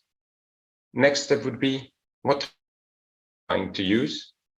And from where to where, if it's remote measurements, from where to where are we going to measure? So how does our measurement configuration look like? And this immediately brings up questions on, can we actually do that on site? Or are there situations where our line of sights are being obstructed? very often this planning is done on a 2D plan or outside on site. And you have very complex situations, structure which is still in the planning phase, and you should do that design of the monitoring system. You need to go to a different environment. So let's take a look at the underground station. So that's an underground station. In planning, what you do have to know is where to put my instruments, how to mount the instrument, how to get power, how to get the mounting, and how to make the connections. And furthermore, we have local objects like here that pipes up here, we have pedestrians walking around, moving trains. And with that high dynamic environment, we still want to have a working monitoring system. So we want to have sightings which are possible. And this is basically one of the motivations why we take a look on to do that in a virtual world. So the idea is just assume you dive into a 3D object. You have your product catalog of instruments and accessories. You select them and just place them in the scene like you would do when you would be on site. And after play, you actually starting to select where are your targets that you're going to measure. So that's the basic idea behind it. And actually exactly this workflow is what we have implemented here in Graz. What we need 3D objects. So we need the environment. So that could come from a planning phase, could become from a building information model, could become just from some CAD plans, or if the structure already exists, we can also generate the 3D object by measuring it. So we could scan it with different devices, could be laser scanners, could be mobile mapping systems, could be cameras, could be drones, could be some handheld scanning elements. That's one part of the story. What we also need is we need our sensors. So we need for that 3D model, we need the dimensions of it, and we need functions of it. So the dimensions you could get from data sheets and construct a 3D model yourself. If you don't have dimensions, you can make some reverse engineering, measure it and construct it, or maybe there are already 3D models of those instruments available online anyhow. So basically we have a database now where we do have our instruments there. But these are not just geometric objects, they function like real objects. So they can turn, they can move, they know about physics. And just to give you an example how this can look like. We are now in an open environment. We place our targets. So we place here, let's say, a surveying pillar into the scene. And this pillar can interact with other targets. So now we place an instrument which actually just directly snaps on top of that. We also place a tripod. And as you can see, the tripod is always horizontal. So the leg length does adjust to the 3D surface. And then we also place an instrument up here. And now we have some targets. We want to make measurements from the targets, and we place the targets into the scene. And what you can immediately see is also the line of sight from the instruments to the targets. That's a rather very simple application. And if you want to know more, we also have some applications about it. So this is an open scenery. But to make it a little bit more complex, take a look at some indoor environment, like a tunnel or here in a bridge. It's far more difficult to say where you place your targets and how you can mount your total station there.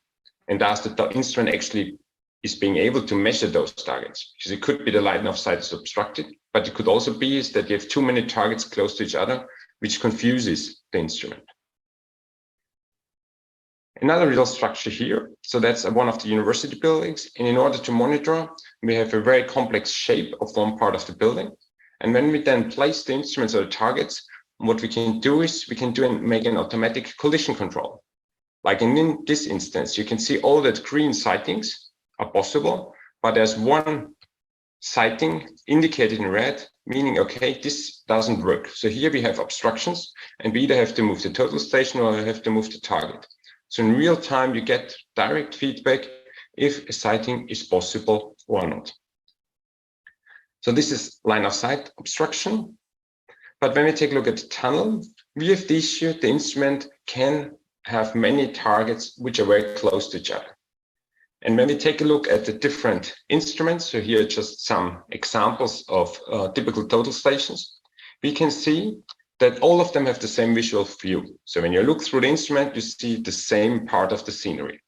However, if the instrument is running in an automatic mode, it fully depends on what type of instruments you use. Some instruments see more, like the two on the left, they actually have a wider angle of view for the automatic aiming. Some have the same angle, like the visual aiming, and some have a much narrower angle. So depending on what instruments you use, you may have problems or you may have not problems. And it's really difficult to know in advance what is happening, because just by looking through, you don't even know what's happening. Because as I said, when you look through, you have a different, or you could have a different angle of view than the instrument. So in this, we can map directly into the 3D environment.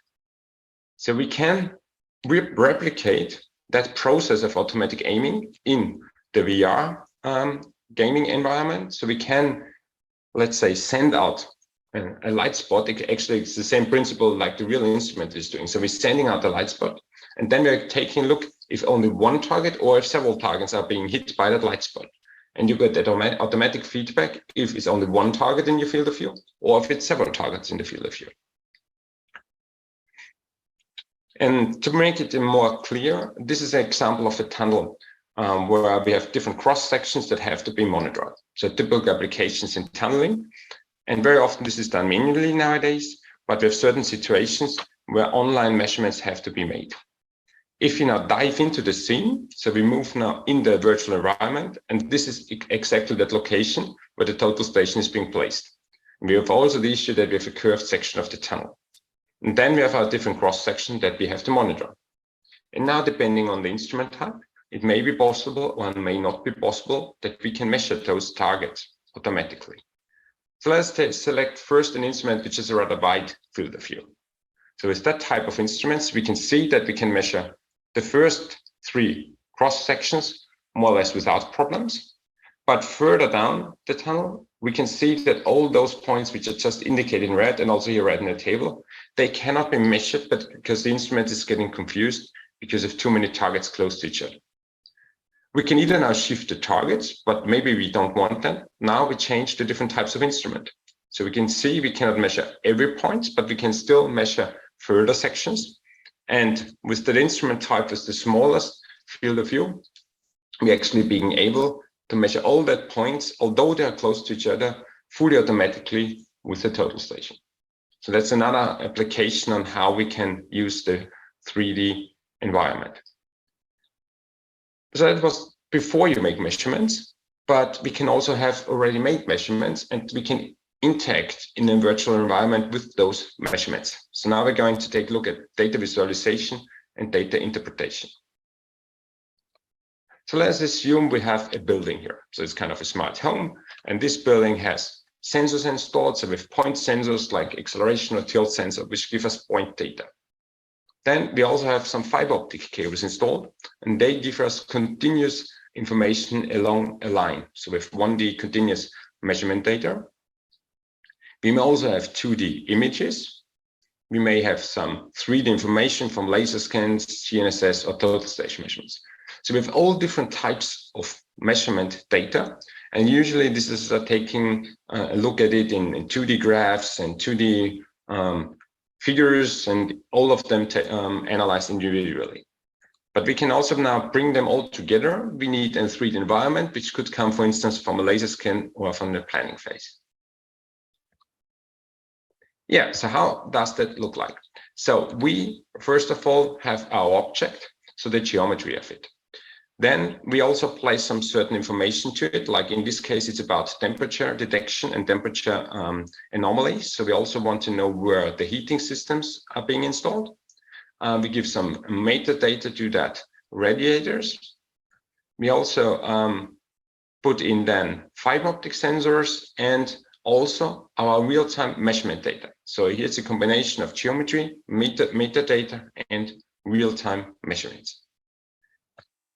So just as an example that you see here, so in this case, we don't walk around in a 3D mesh. Here we have the point cloud that we're moving in. We have our controllers where we can actually do or integrate with that 3D environment. So we can kneel down, take a look how it's looking down there.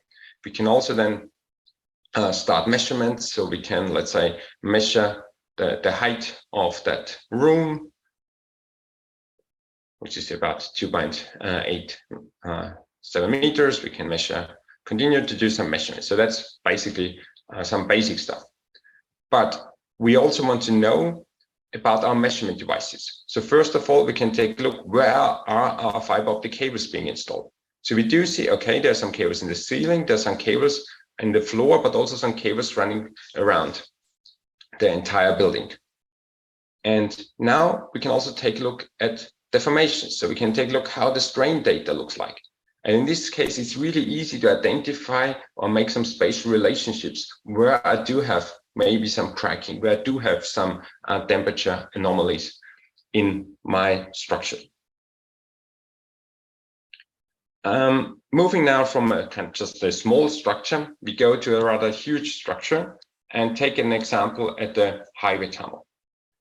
So here in this highway tunnel, there are several sections equipped with fiber optic cables, and the position of that cables is known because these cables were also measured in 3D. We also have scanning data and panorama images of that tunnel. Now what we can do is, in this case, we made a mesh 3D model of that tunnel. We have all of this migrated in the game engine Unity. We have the VR gear where we can walk in that environment. And we have our fiber optic sensing cables. And here we can go there, I will show you that in a minute. We can go into the tunnel and make some readings of the data. So we can interact and get some extra measurement data. We can also take a look on conventional way. We can take a look on how 2D graphs look like, so timelines look like of that data. But we also have other data. We have, for instance, georeferenced 3D images. So we can jump into that image and just turn around in a 3D image, but in a 360-degree image. But here, when we take a look into that direction, we also know the distance. So because we have the 3D model behind it. So for instance, if we mark something in that image, it will also appear on the right location in that 3D model. So it's not just a point in that image with some pixels. When we click on this one, we also get the 3D coordinates and we can place some annotation to that 3D point. Yeah, and also we could also have some deformation data from scanning. So for instance, in this tunnel, several scanning campaigns have been performed, and we can also take a look at differences between the different scans. So in this case, color-coded, you see how much the geometry did deform between the two measurement inputs. So all of this can be done and can be visualized and integrated with when we walk in that VR environment. So let us take a look. So just in case if the videos are not coming across very well due to data limitations over the network, so there's also a link there where you can actually download that video. So we take a look around. So this is our tunnel construction site. Now we can start walking in there. Just have some controllers to interact, as we will see later. And we then start walking into that tunnel. Obviously, a tunnel is a rather long structure, so in the end, we will not walk all the way. So we'll then just flying or jumping to different parts of that tunnel. So you can see here, the tunnel is at its early stage of construction. We would like to see our sensors. So we're further down the road, we have some fiber optic sensing cables. It's a bit far to walk, so we basically just jump to that location. And now let us take some readings. So we want to know, we already can see color-coded where there was more or less deformation going on, but we can also now actually get the values just by pointing to that direction. And you can see the actual measurement value at every location where we're pointing to. So we have negative strain here, then we can also take a look on the timeline, how this strain did develop. So that's one example. Then another example I would like to show you is coming from mobile mapping. So we also do data acquisition with mobile mapping systems. Here we basically drive by a structure and scan the environment. So we have 2 laser scanners, an inertial measurement unit, some cameras and a GNSS receiver and antenna. And with that, we drive by the Austrian highways and scan the retaining walls. And what we then do is we make digital twins of the retaining walls. And what we are trying to do is to automatically identify defects. So when we take a look at one section of that wall, we do see here the anchor heads, we see here the joints, so all of this normal, but we see one area here. And the point is now we have developed some algorithm to fully automatically detect those defects. But in order to take a closer look, we also have that image data. Like you can see here, we have some problem that concrete was falling off, and you can actually see the rebars. So we can make standard reports and all of this, but we can also interact with that in 3D in a virtual environment. So when we take a look at our digital twin of the structure, we can see here already highlighted, there's the defect. We want to get some more information about it. So we want to have images to take a look, okay, how does that look like the last time when we drove by? We can take a look at some analysis. So this is a product of our processing. But we can also take a look at the raw data. So we can see a section of that panel in the point cloud data where we can turn around and take a look at it. So all of this is possible in that virtual environment. Yeah, so we can detect, display the events and introduce them as separate objects, like here color-coded. We can link them to images, we can link them to data, like here we have our reports, and we can also have a close look at raw data. So these are just some examples. All right, so this basically brings me to the end of my talk. I just wanted to share you some ideas and what's possible with a virtual environment. We really see huge possibilities to use this in case of the planning of a monitoring setup, so that you know in advance that your actual setup is working. It's very beneficial for data visualization, also in cases where when you have cables installed, so that you know where the cables are and that no one actually drills at the location where you have your cables. You can mix up totally different data sources, images, one-dimensional graphs, deformation maps. So it's really useful and an intuitive tool for the interpretation of structural health monitoring data. Okay, yeah, so this is the end of my talk. So thank you very much for your attention. So if you're interested to learn more, just write me an email, just go to our website or to the ResearchGate, and you also find links to the articles, and also to, we also have here the links to the videos that you've just seen in that presentation. So thank you very much. Thank you, Professor Linhart, for your excellent talk, and save us a few minutes. It's Professor Albert Young here online. Professor Young, the last speaker.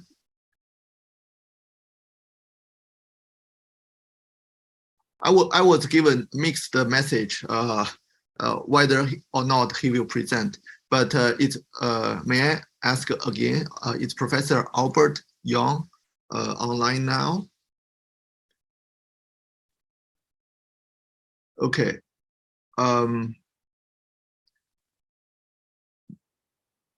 So while we are waiting, do we have from the audiences, do we have any questions for all the speakers in the afternoon?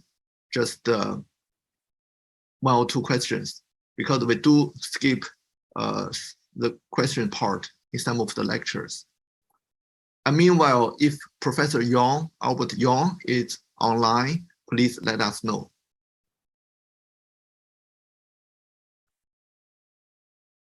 Let me see.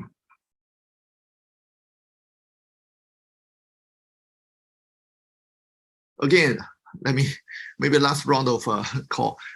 Do we have any questions from the audiences, both online and on the conference room? And meanwhile, it's Professor Albert Young scheduled to be our last speaker online now. Okay, if I didn't get response, I think that will be all for this afternoon session, and appreciate all the speakers for your excellent presentations, and for the audiences for your support. It's a big group. With that, this session is adjourned. Thank you all for attending. And bye-bye. Have a nice evening, morning, morning, afternoon, etc. Okay, bye-bye. Thank you for inviting me. Thank you, Professor Linhart. Thank you. Bye-bye. Thank you. Bye. Bye-bye. Thank you very much. Bye-bye. Bye. Thank you. Professor Byte. Yeah, bite. Yeah, excellent talk. Yeah, 3D. Yeah, excellent work. So, and with that, I'll leave the conference room and hope to see you in person next round.